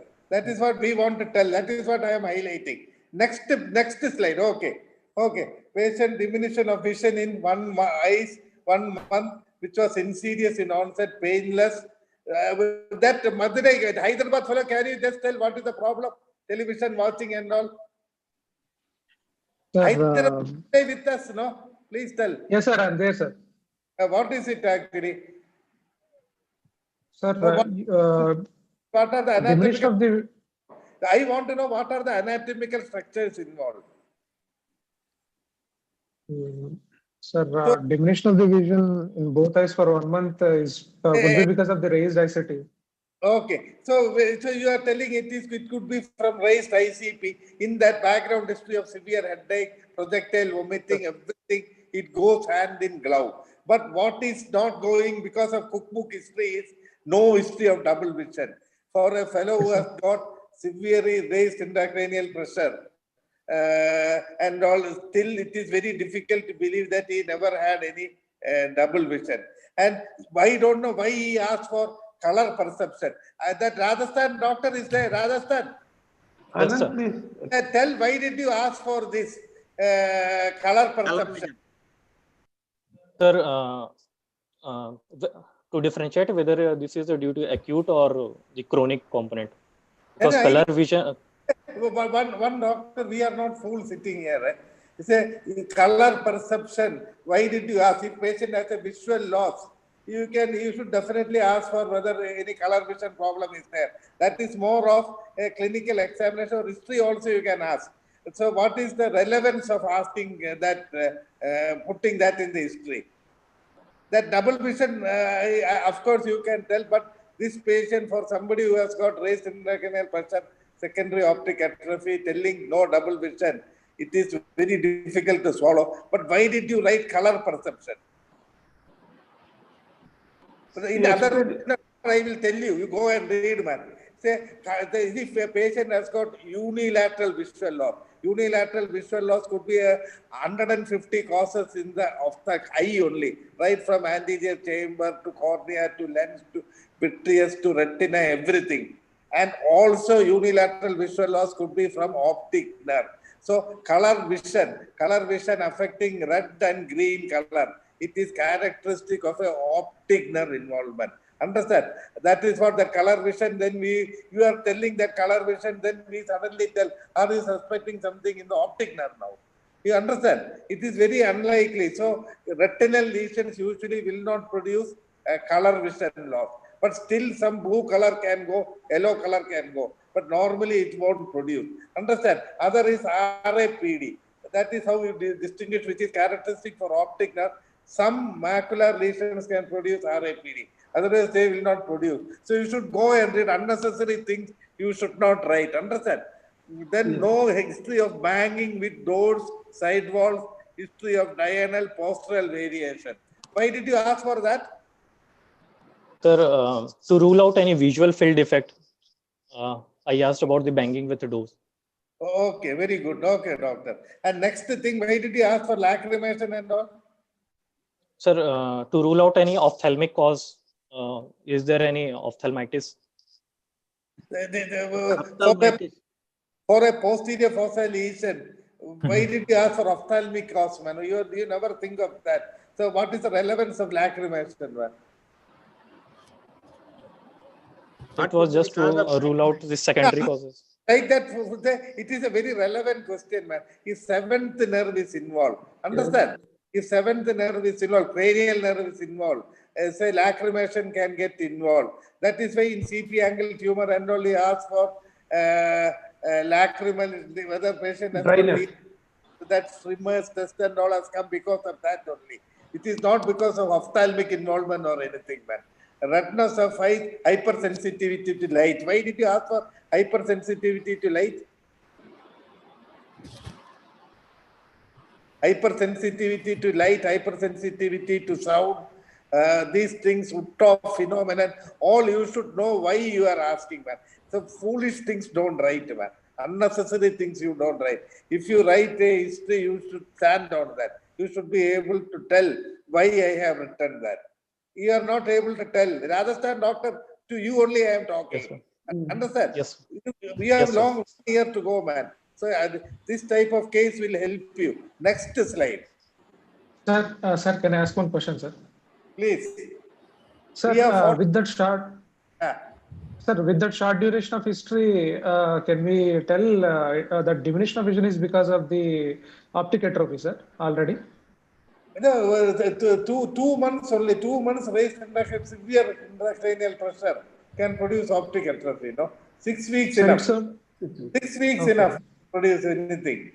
No. Do you think the ICP is more or less in this case? See, sir, here is a ICP patient who is rapidly. Here is a patient who is rapidly deteriorating. And projectile vomiting, day by day, all the nervous system is going away. He is not able to move, not able to go, and confined almost to the bed. And he himself is telling that it could be, he is having a, this one, what is that, visual symptom. What else can produce, except for now we are thinking that the patient must have had a posterior fossa mass with a large hydrocephalus with a severe raised ICT, which is compromising the venous return of the this one, papilledema I must be having. So post-papilledema optic atrophy is setting in now. What is the first earliest sign of papilledema? Sir, venous enlargement of blind spots. No. You are talking about fundus. Enlargement of what? Enlargement of blind spot, sir. Barring, that is, what is that called? What is that called? Barring of blind spot. Yes, sir. Barring of blind spot. Barring of blind spot. Sir. So if that is the case, what is happening? Blind spot is increasing, means what is happening to the vision? Vision is decreasing. That's what, as simple as that. And mind you, a chronic case must be having some time to settle down. Here it is a very fast growing tumor. That to posterior fossa volume is very little bit. So it is occupying one of the other this thing, and is not giving time to compromise also. Like the previous case, hydrocephalus, where it has given so much of time to become an Einstein. Yes. So that is why here the vision can be easily explained by raised ICT features. Because another thing is, it is not fitting into any of the what is that side hemianopias or anything like that. It is a total gradual vision. It is not fitting with optic or chiasm or anything. Okay. Okay. So that is why it is. So next slide. Next. Rajasthan, See, sir,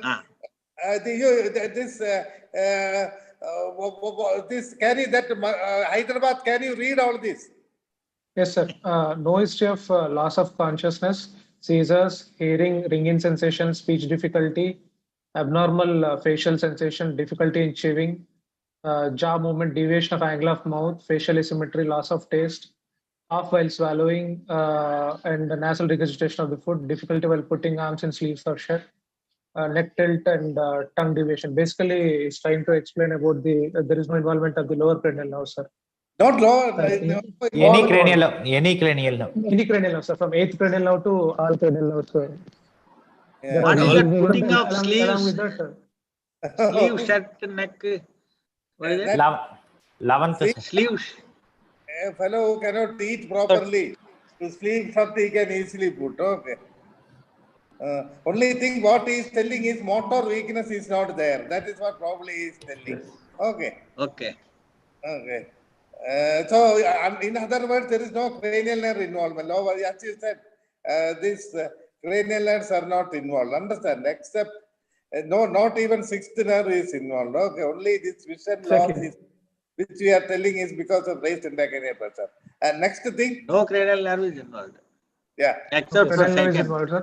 And consciousness seizures indicates, I mean, there is no any consciousness, there is no any reticular activating system. I mean, brainstem compression is not there. There is no seizures. What type of seizures you get in case of posterior fossa? Cerebellar fits. Okay, go ahead. Just keep all the questions. What is cerebellar fits? What is the cerebellar fits? Sir, it is sudden decorticate positioning. What does it indicate? If you do not know, don't tell foolish answer. What is decortication? Now we have to ask about decortication, decerebration, and all. Decerebration, which is better. Cerebellar fit. What is cerebellar fit? So go and you have to read. Otherwise, you will keep on telling decortication, decerebration like that. You will tell. You understand? Yes. Okay, go ahead. Next slide.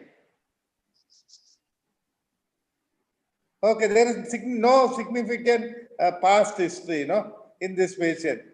Okay. So he was having chest pain and breathlessness in 2018. Okay. So in a patient who has got walking difficulty, which family history would have helped you?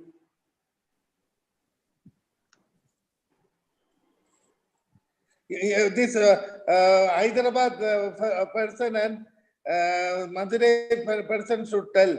Say no significant family history. So I am telling, okay, what did you ask? Why did you put that word there? That our person from Rajasthan, can you tell? Sir, spinocerebellar ataxias, familial ataxias. That is what you want to tell. No, relevant neurosurgical relevance. Correct. Neurosurgical relevance. Correct. One and cerebellar tumors in family. What cerebellar tumors? Hemangioblastoma, VHL. Hemangioblastomas. Yes. VHL. He is asking it. Exactly. So what will you ask for family history for hemangioblastoma? Sir, any involvement of the, I mean, renal, whether any patient is having any hematuria, because VHL involves renal cell carcinoma, and also the risk of involvement of the liver and lung involvement, along with eye vision, sir. Who is answering? Rajasthan or Hyderabad? Hyderabad. Hyderabad. 11th of this next month. This month 11th, there is a webinar from NSI and CNS. And unfortunately, I am talking on management of multiple hemangioblastoma. You just attend that. You will become a master in hemangioblastoma. Okay, go. But other than that, what is other than hemangioblastoma? What else can be there important for family history? Family history. If there is hearing loss, then what will you think? Endolymphatic sac tumors. Endolymphatic sac tumors.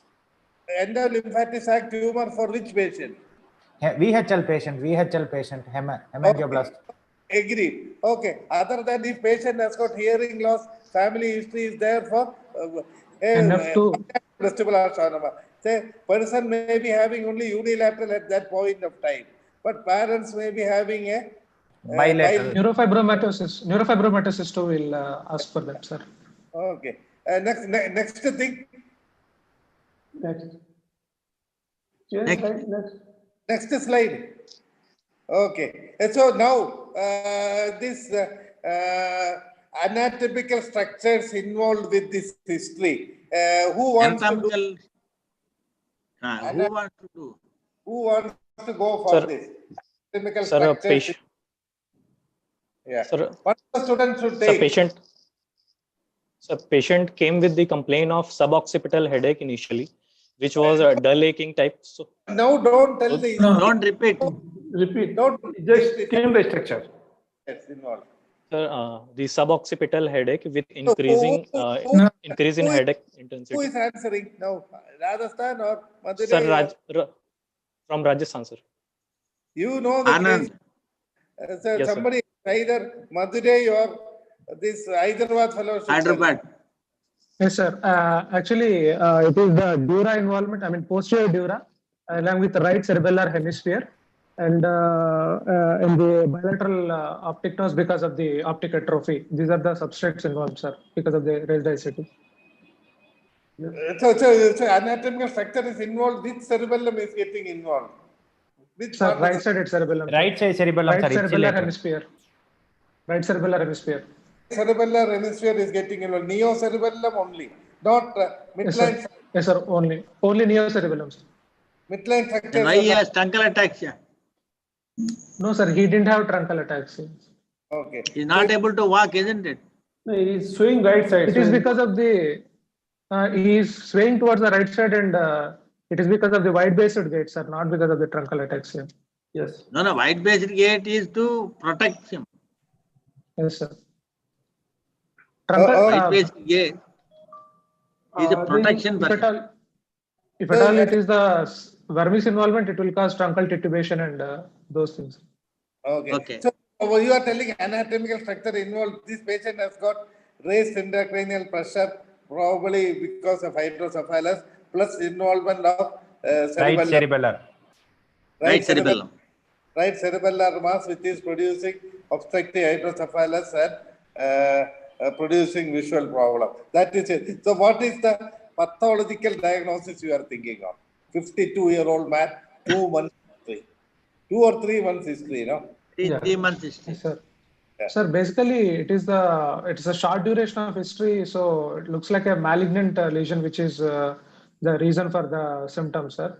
I mean, it's primary a or secondary? Progression of sir, with the history of the chronic smoking since 2018 and chest symptoms, most likely it could be secondary lesion, sir, the metastatic lesion.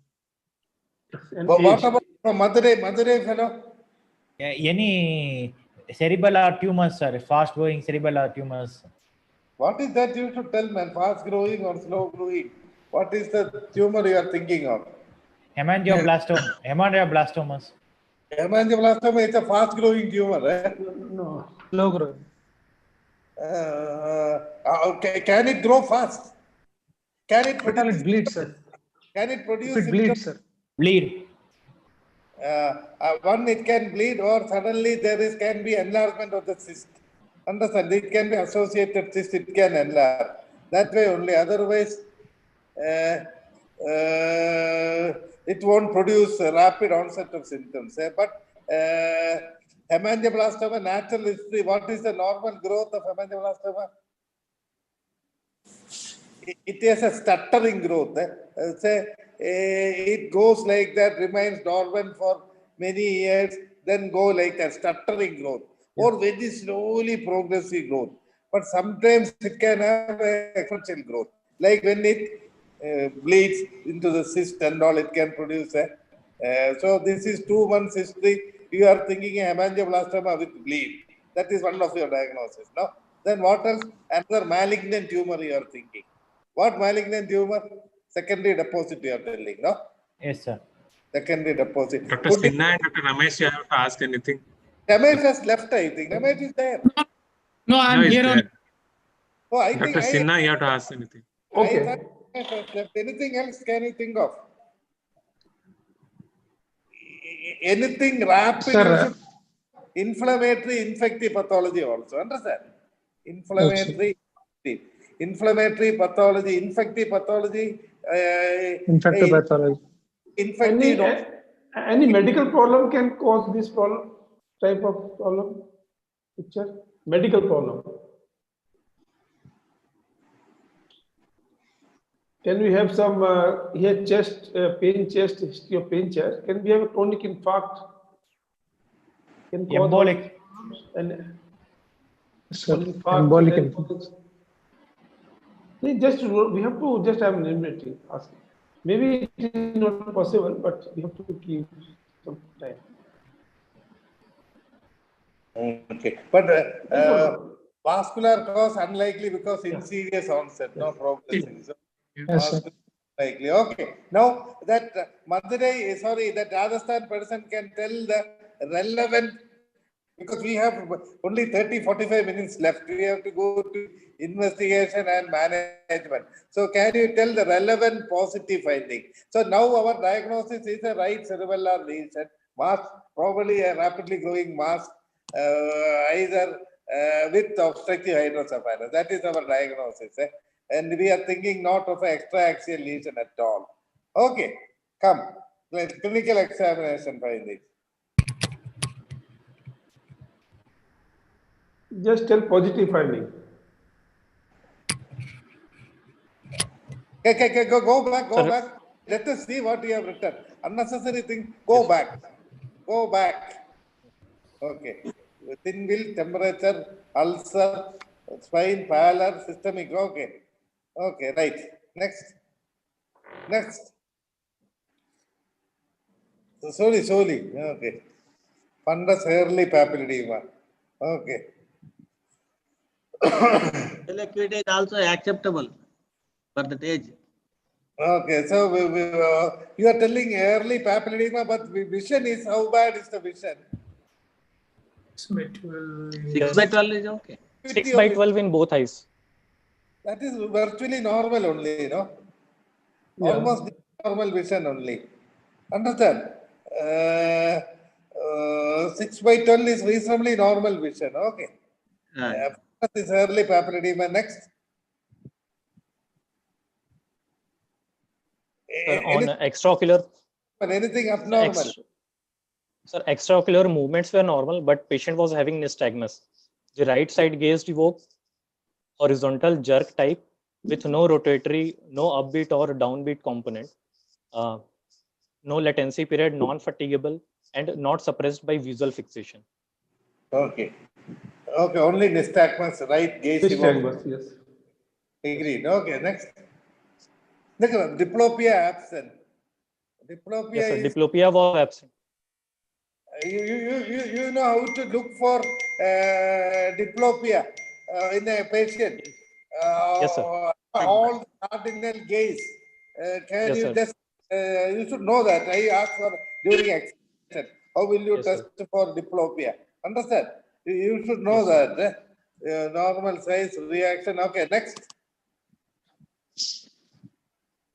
Okay, that you told gaze evoked. We are not contesting your clinical examination finding. Next. Sir, accommodation reflexes were normal. Okay, so slowly go back, man. Whatever you have written, we should see, man. Okay. Everything is normal. Pupillar, trigeminal, everything. Next. Facial, motor, vestibular cochlear nerve, glossophy. Anything abnormal, you tell us, man. Fukuda test, not able. All these were normal, sir. What is this head thrust test? Sir, these were done to differentiate ataxia from the vestibulocochlear part. If you do, that Rajasthan fellow, if you do not know the answer, keep quiet. A head thrust test is done for finding out what, and how will you do that? If you do not know the answer, don't put. Many of the examiners will not even ask for that test. I will ask for head thrust test. But no need of it. Yes. And normally, if when you write, you should know why, what is that test, and what is the implication, what you look for that, what you look in head thread test to tell vestibulum is involved. That So is, whether you say Yes. if you explain.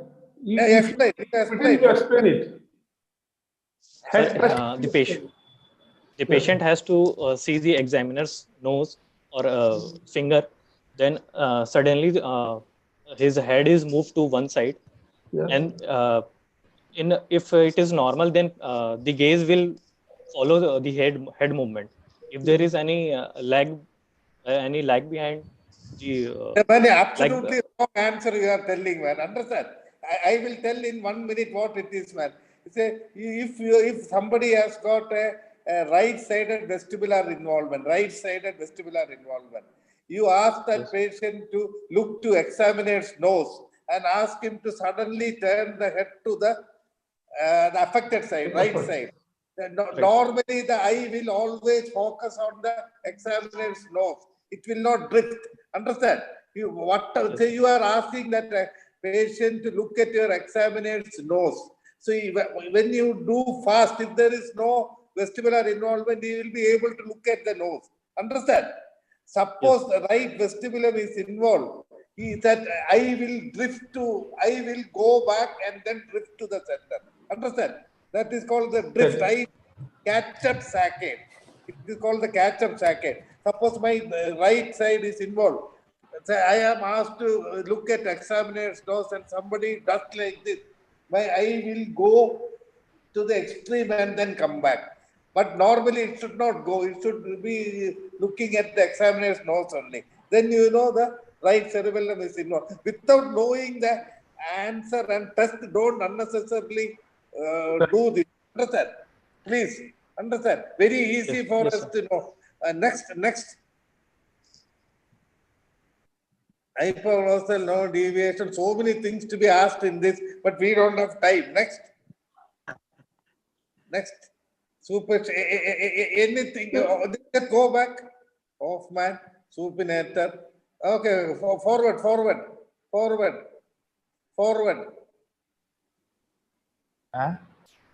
Everything normal. Forward. Okay.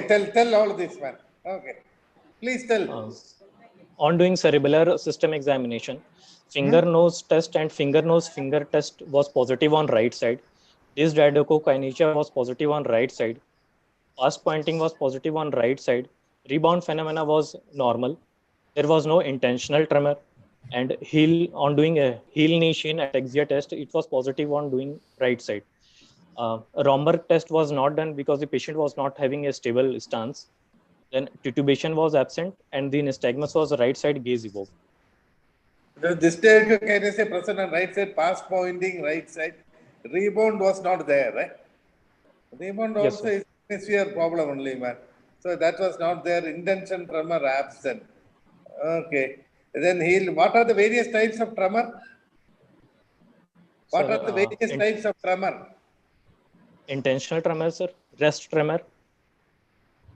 Then postural tremor. Understand? How do you differentiate all the three? So the intentional tremor. Situation absent, nystagmus. So what is the importance of heel shin test in this patient? This Manoj, can you tell? Manoj. Sir. Can you tell? Say, sir, it is I will tell the answer, man. Don't waste. If the neocerebellum is normal, understand? If many people will have gait problem because of anterior lobe of the cerebellum, vermis is affected also, they will not be able to walk. Understand? If neocerebellum is normal, the patient will not be able to walk this tandem walking and all, he will fall. Understand? But he will be able to do heel shin very well. You understand? Tandem they will not do. Like this patient, tandem he cannot do. But if heel shin he can do, means his affection is not in the neocerebellum. If heel shin he can do, that means neocerebellum, you have to bring it to anterior lobe of the cerebellum. Understand? Next is right. I am telling the answer. Okay. Any familial tremor you heard of? Essential Heard of tremors. them? Familial tremor? How will you identify? You will have the second peg straight. That means familial tremor. It improves with alcohol. Correct. Absolutely. Familial tremor improves with alcohol. Okay. Second thing, you must differentiate on examination whether tremors, proximal muscles are there or distal. How you will differentiate? Any test for that? Anyone from Hyderabad or Madurai, Jaipur? No, How you know whether the proximal muscles are involved or distal? This is a difficult question, Sinha. Yes. Normally, look for distal extremity only for all tremor, resting tremor, whatever it. Okay, next one. Next one. Video. You can play the video. Okay, anything extra you have got from your examination finding? Other than history, nothing, no? No, sir. Underscore papilledema, and you are confirming that patient has got right cerebellar signs. Okay. Okay. So what is your diagnosis? Same diagnosis only, no? Yes, sir. Okay. So we have another 13 minutes to go. In that we have to tell everything about management also. Understand? Sir, one question, sir. Please. Yes, sir, in examination, that was only early papilledema which was told. And how come without any optic atrophy, the patient has got that much amount of visual difficulty, sir? That vision difficulty is not there. 6 by 12 only. That fellow was telling wrong answer. Cookbook thing he was telling. 6 by 12. Everybody can read everything. That's not a gross visual loss. And fundus also, early papilledema will not produce any visual loss. So that was a wrong finding from him. Obviously, it is a wrong finding. Understand? Even in papilledema is doubtful. Papilledema is doubtful. Papilledema will not produce any visual acuity, yes. Patient develops optic atrophy. Understand? It will not produce visual. So that 6 by 12, he is telling all it, we cannot swallow it. So many things we cannot swallow. That history, whatever he has told. So imaging what you will do now. Understand? This is the image. Yes, sir. Sir, we have, sir, video is there, sir. We can examination video, 2-3 videos. No need wasting time. No need. Okay. So already. So did you get any extra information from video? Nothing. No, sir. No, nothing. So somebody can read this picture. This where is that Madurai fellow? Madurai. Yes, sir. Please read read. Balaji, come Balaji, read this picture. Yes, sir. 1 second, sir. T1, you can show all the pictures. T1, T2 also you show. This is a better picture. Okay, T1 better, T2. Okay, T1 again. T1. Contrast? I think it's contrast. Contrast also can you show? Yeah. T2. So there is a rim enhancement. Okay. Okay. Okay. Any more picture you have got?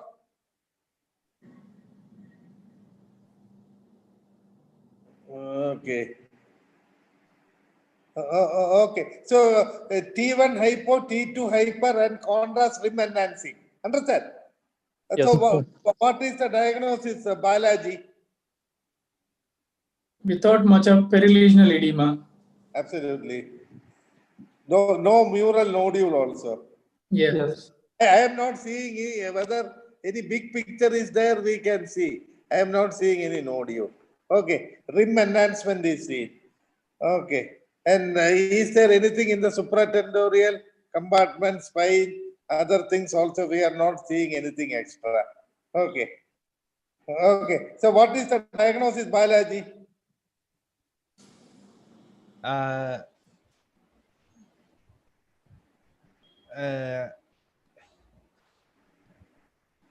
Tell, commit, no problem. Right cerebellar. problem, and we cannot kill you, no? I cannot kill you from Trivandrum. You can do anything. What is your priority? What is your priority? Manoj, plastic intrinsic right side cerebellar. No, that we know. We have seen some cystic lesion with rim enhancement in the cerebellum. Sir, most probably cystic metastatic lesion in the right cerebellum. What is that hiding here? What is that? Cystic metastatic lesion in the right cerebellum. You are thinking of a cystic metastatic lesion in the cerebellum. So, what metastasis can produce cystic lesion in the brainstem? What metastasis will produce cystic lesion in the brainstem? If at all the lesion is coming from the GIT, I mean from the colon cancer or. What about lung? Because what type of carcinoma? What type of carcinoma can be cystic? I am talking of a cystic adenocarcinoma. Adenocarcinoma of the lungs. Adenocarcinoma of the lung. Mimic it. It can mimic, but otherwise cystic secondary is from a cystic renal cell carcinoma. Renal cell carcinoma can produce a cystic thing. What are the other differential diagnoses for cystic lesions other than this? At this age? 52 years. Yeah. Sir, hemangioblastomas. Who told hemangioblastoma? Balaji, sir. Balaji, hemangioblastoma. So what is the normal appearance of hemangioblastoma? Actually, that there will be no any ring enhancement, sir. No. Brightly enhanced. No. That you have not read, man. It is 4 types: solid, purely cystic, solid with cystic. So many types are there. So cyst wall, if there is a mural nodule, that cyst wall will not enhance. Otherwise, a cystic hemangioblastoma wall can enhance. Understand? This could be a cystic hemangioblastoma. Age fits in, 52 years. That is the age which can come for a sporadic hemangioblastoma. Understand? And then any other differential diagnosis. Sir, can it be cerebellar astrocytoma? Astrocytoma. Yes. Correct. But that age, it will not fit in. It will fit in with a lesser age group. No? But mural nodule is also not there. In a younger age group, pediatric age group, we could have thought of that. Understand? Cystic astrocytoma. Anything else? Is it inside the? Let me see the picture. So fourth ventricle. Are we seeing the fourth ventricle separately, or? I think we are seeing, yes. Or let me see. Axial cuts. Axial cut. Okay. So you can see that. Separately. It is seen separately. Yeah. So I agree with all the diagnoses. Understand? A cystic hemangioblastoma or a metastatic lesion for that short history, and even adenocarcinoma, everything I agree. Okay. There is a draining vein in the scan, so most likely a cystic means hemangioblastoma. Yeah, correct. Okay. This is a draining vein. Yeah. Okay. What is the hemoglobin in this patient? Hemoglobin? 11.2, around 11. But that is for hemangioblastoma or against hemangioblastoma? Sir, against, sir. No, man. It is 25% of the VHL patient. Only few people will have increased erythropoietin, not everyone's. If the patient is a VHL patient, VHL means patient should have a retinal von Hippel lindo. Von Hippel means it is a retinal angioma. Lindo means cerebellum. So these people can have increased erythropoietin secretion. So they can have high hemoglobin RBC count. But polycythemia also. Yeah. Okay, not all, everybody, only few, but 25 to 30% only. Okay. Then now say our diagnosis: 52-year-old fellow with subtle visual loss, early papilledema with symptoms of raised intracranial pressure, such a fit. First diagnosis again we should think of hemangioblastoma only. Understand? What will you do for this patient? Any other investigation you would like to have with this patient? Any Sir, other whole body investigation? PET CT. Anyone? CT Whole abdomen. body PET CT, sir. Yes. You should do abdominal CT scan also, or MRI, whatever it is, to look for other lesions. Understand? Yeah. Other lesions which one should be worried is, one is renal cell carcinoma, pheochromocytoma can occur, then pancreatic cell neuroendocrine tumor can occur. These are the troublesome ones. Normally, all the organs can show cyst and all. These cysts are not worrisome like a polycystic renal disease, where cyst can be worrisome to the renal function and liver function. Here, cysts will not produce renal failure or anything. So, abdomen, one should look for neuroendocrine tumor of the pancreas, look for renal cell carcinoma, cysts in other organs, and pheochromocytomas. Understand? Okay. So, any relevance of PET or PET in this patient? Suppose, okay, you show the next film for chest. Any other investigation you have done? Yeah. Next slide. Yes. Is there any relevance of MRS in this case? Anyone is fine? Just answer. So, NIA choline. What is that other one? Creatine. Okay. Creatine. Right 10 minutes, sir. Actually, creatinine peak will be low, sir, in metastatic lesion because of the increased turnover of the. Yeah. It's a choline. NA is still raised only. How will you? I'll put a simple question. Say, suppose you have a glioblastoma and a secondary deposit. Just to come to this spectroscopy picture, you have one patient with a glioblastoma, another patient with a secondary deposit. How will you differentiate that on spectroscopy? Very difficult. How you tell us, please? Creatinine is an energy marker. Understand? Yes, so in glioblastomas, creatinine will disappear. Understand? Then other one, creatinine will still be there. Understand? So choline creatinine ratios. What is that? Correct. Creatinine ratio, sir.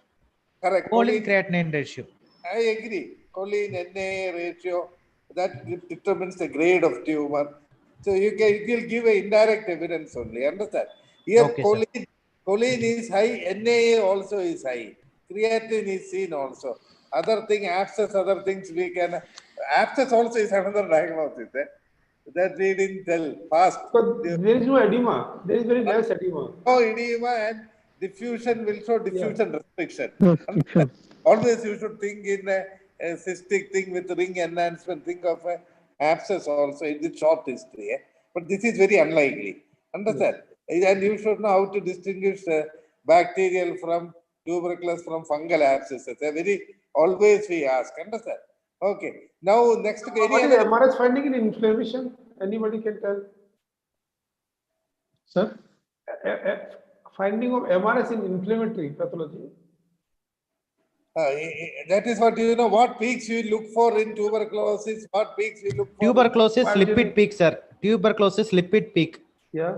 And the other one is and in fungal it is a Trehalose peak, sir. Absolutely correct. And look for nodule projecting into the cystic cavity. Understand? Any other investigations done? Any more investigations done, or this is enough? This is our. Okay. So what does this show? What is this showing? So chest X-ray shows a left hilar mass.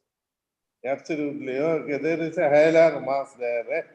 Okay. And even the right side, with lower zone bronchovascular markings also quite prominent. So definitely there is a mass there. Understand? Okay. Yes. Any other investigations done? CT chest. What does that show? This I don't know how to read. Okay. What does it show? That understand left. Sir, left hilar mass. Just show it. There is a right. Sir, this is the mass here. Yeah. Okay. Anything else done? All the other abdomen organs are all normal, Abdominal scans were normal, sir. Liver, other things are okay, no? Yes, sir. Liver wave. So your diagnosis hilar mass with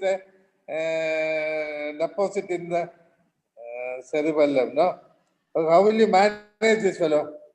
Sir, can we ask about the PET? Because PET is very important for this patient. For any relevance of PET, number one, should we go for PET or not? But they can afford you to PET scan. And what is the importance?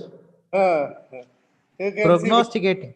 see affected, no bone metastasis anywhere else. You can easily find out, no? Okay.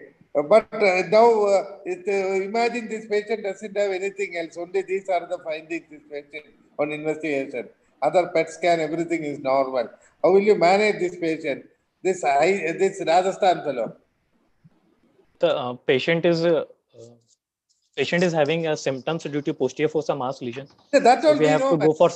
Telling it is now. So we have to deposit.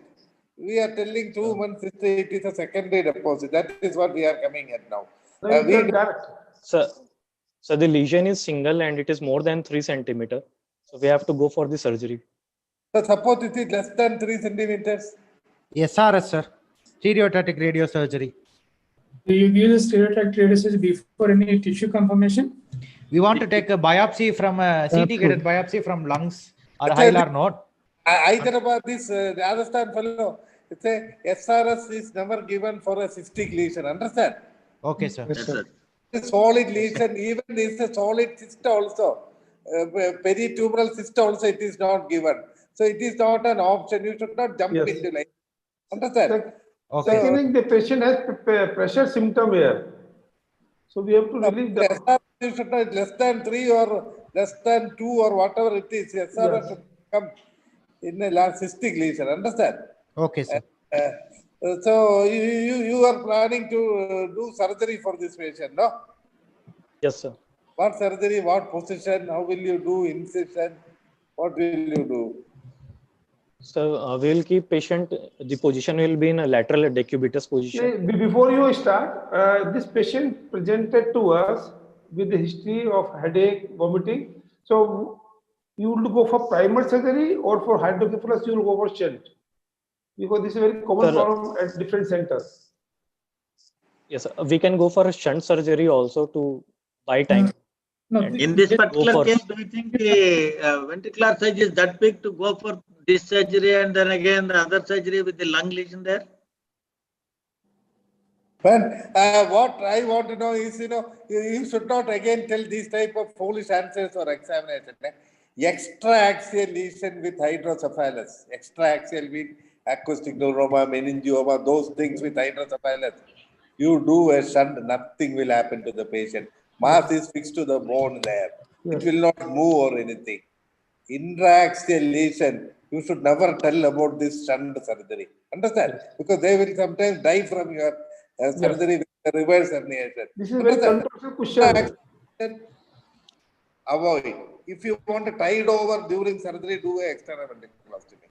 If you want to do tide over ICP, something. But this cystic tube easily open. Intra-axial lesion, you should avoid putting a shunt. Reverse herniation cannot occur. Here we want to decompress the tumor.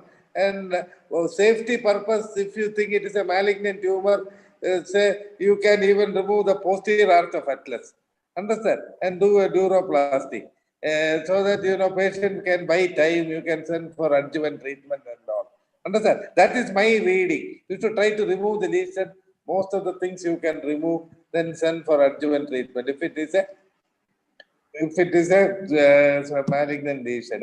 So cystic lesion, you should think of arachnoid cyst, you should think of renal cell cystic carcinoma, you should think of hemangioblastoma, you should think of adenocarcinoma, you should think of some abscesses like that.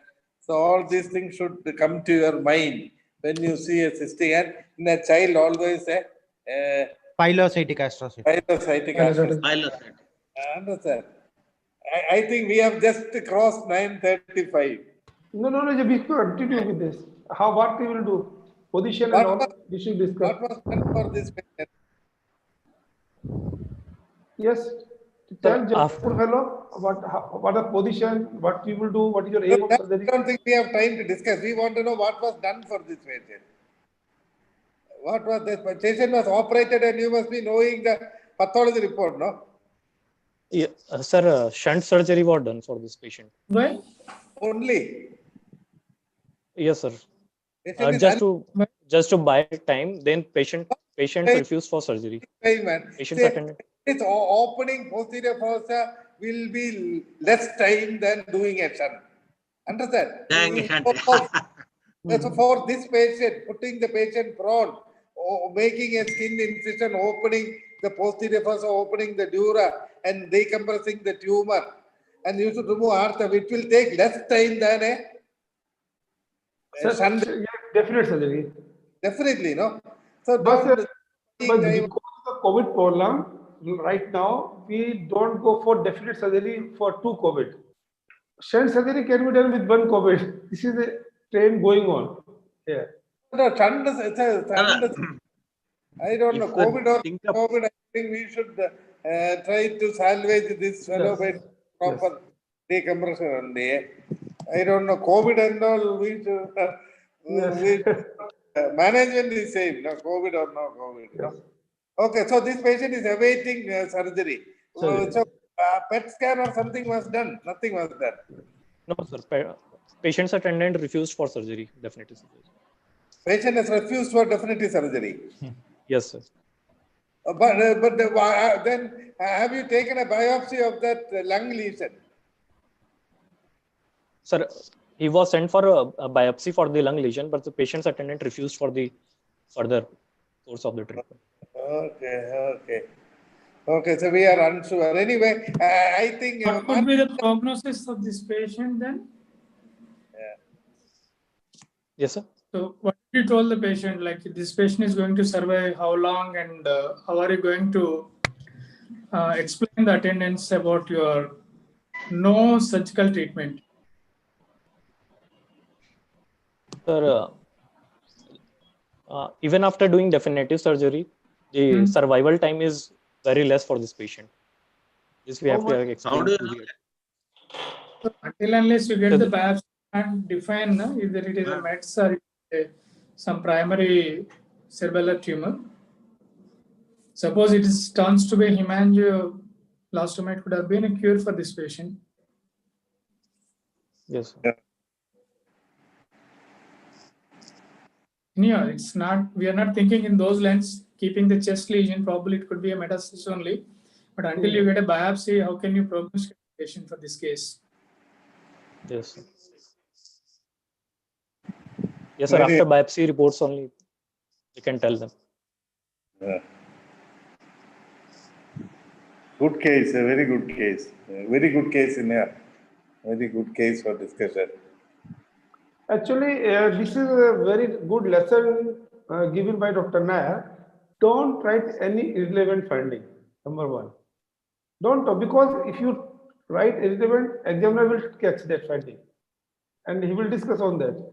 So try to write only very relevant points in the history and don't write anything which you don't know. Actually, I have learned from Radhasekhar. Radhasekhar always tell, people come with a template. Yes. Template presentation. Like what this Jaipur fellow has done. It's a typical history mixing supratentorial with posterior fossa with spine, everything history put together. A template history is telling without knowing what he is telling, which you should not do. You can just tell relevant negative history. Here he has told everything, and some findings are not fitting with each other. That's what I thought, but otherwise a good case. Ramesh is there. No, Ramesh I am not seeing. Sir, I am here. Here. Okay. Dr. Ramesh, any final comments by Dr. Ramesh, Dr. Prasad, and Dr. Sinha? No, my side, I have already pointed out more or less like Nair. The ones which you do not know, you should not take unnecessary history and dig on your own growth. And then another thing is, whatever you take, the history, you should be able to explain it. And like color vision and all unnecessary things, if you bring the notice to that, then they will say what drugs will cause color vision and all. Drug will be totally gone outside. And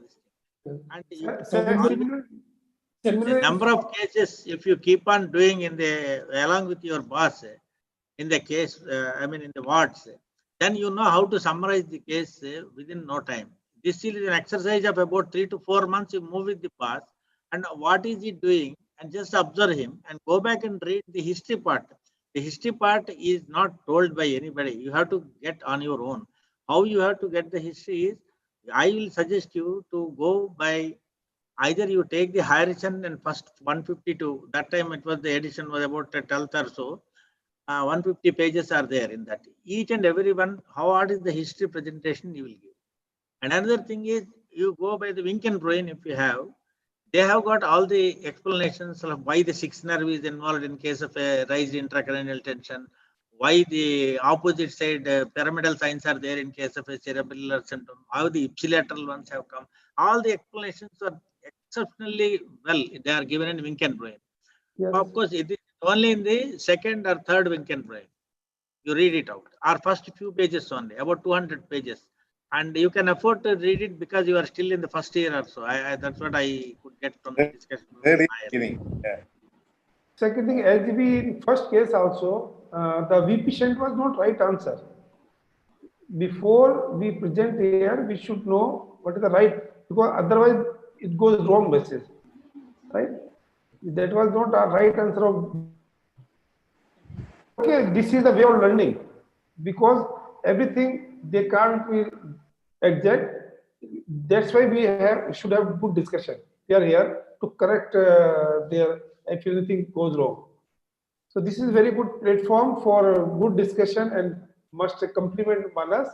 And definitely with this, all residents will gain a lot of knowledge in how to present the case. I think this is a good option, platform. Ramesh, for your comments before we give it to students. Sir, in their history, they could put the anatomical areas involved in. They can write it down so that they can start the discussion. Yeah, correct. At the end of the examination, they can put the differential diagnosis to start the discussion. And with the history and investigation, we can narrow down those differential diagnoses, what they have written. Second thing, the diagnosis, so they can write and then we can take the differential diagnosis from them. And like this in second case, we should know which nuclei at microscopic level also we should analyze. Which exactly. Are involved. They can write all the anatomical structures involved in this. Yes. That will be a good discussion. Then we have a good discussion. If the students start analyzing the reverse way, first you to examiner sometimes will ask, what is your final diagnosis? Yes, so sometimes I do that to save time. Final diagnosis. So you should tell my final diagnosis in this case is a right cerebellar secondary deposit. Then we will ask why you are thinking it is right cerebellum. Why you are thinking, what are the things in the history examination? So we go the reverse way. Understand? If you start practicing like that, you will easily learn. Okay. Reverse way to present. Understand? Okay. Anyway, Dr. Manas. Yes. I'm happy you made me to directly meet and speak to Dr. Nair. For a long time, we didn't meet. And I'm also seeing Dr. Sinha actively participating in this, new friend, young person. And very nice. And all the boys, you need to have a little bit of exercise, nothing but exercise. Most of the things are available everywhere, either in YouTube, this, that, and all those things. And Manas has created so much of educational platform for you. I'm jealous of you because I never had this type of discussions earlier. Even Nair also, I'm sure you have not seen, even cell phone also was not there. No, we are there. So, so that is, Manas has made a big difference to NSI teaching program. Exactly. I like and he deserves it. For 5 minutes. I'd like to thank Professor Sinha, Professor Prasad, and Professor Ramesh and Professor Nair for spending the time. Whatever material is there in the books or in the internet, it is for you people to take them and teach them that how to analyze, means how to elicit the information what is available. Like people, though it's available, unless they are told where to read, like you told to read Winkenbrain or read Harrison. And the another good book is Bradley, where clinical approach to each problem is there. So unless they are told, they don't go and read. So information is available, but the teachers are the guide to tell them where to look for it. So that's why I'd like to thank all of you for participating and spending time in this Saturday for teaching them. And I also like to thank Professor Suchanda and Dr. Chirag for coordinating the event, and they're always available for both the trial runs and for the final program. And Mr. Sriram from Icon Life Sciences, who coordinates all the time the logistics. I'll request many faculty to be available whenever we request next time also. Thank you. Thank you. Sure. Thank you. Few words. In fact, it's teaching for us also. And join us for that 11th evening for 11th evening, 7 o'clock. We have a webinar on controversies in vascular neurosurgery. So please join for that program. You have already sent it, no? APNSA. Yes, I have sent. Okay, and please check your email. We have just sent a certificate of appreciation to faculty and the residents certificate for presenting also. And thank you, and good night to you all. Professor Chandra, you are there or left? Night. All the best, my boys. Okay, bye. Bye. They are all left. There? Bye, sir. Right. Yes, Bye. Thanks, Dr. Anand, Dr. Manoj, and Dr. Balaji. Thank you, sir. Thank you, sir. Thanks, Dr. Ramesh. Thank Thank you, Bye. sir. Good night. Ramesh, bye. Bye. Bye.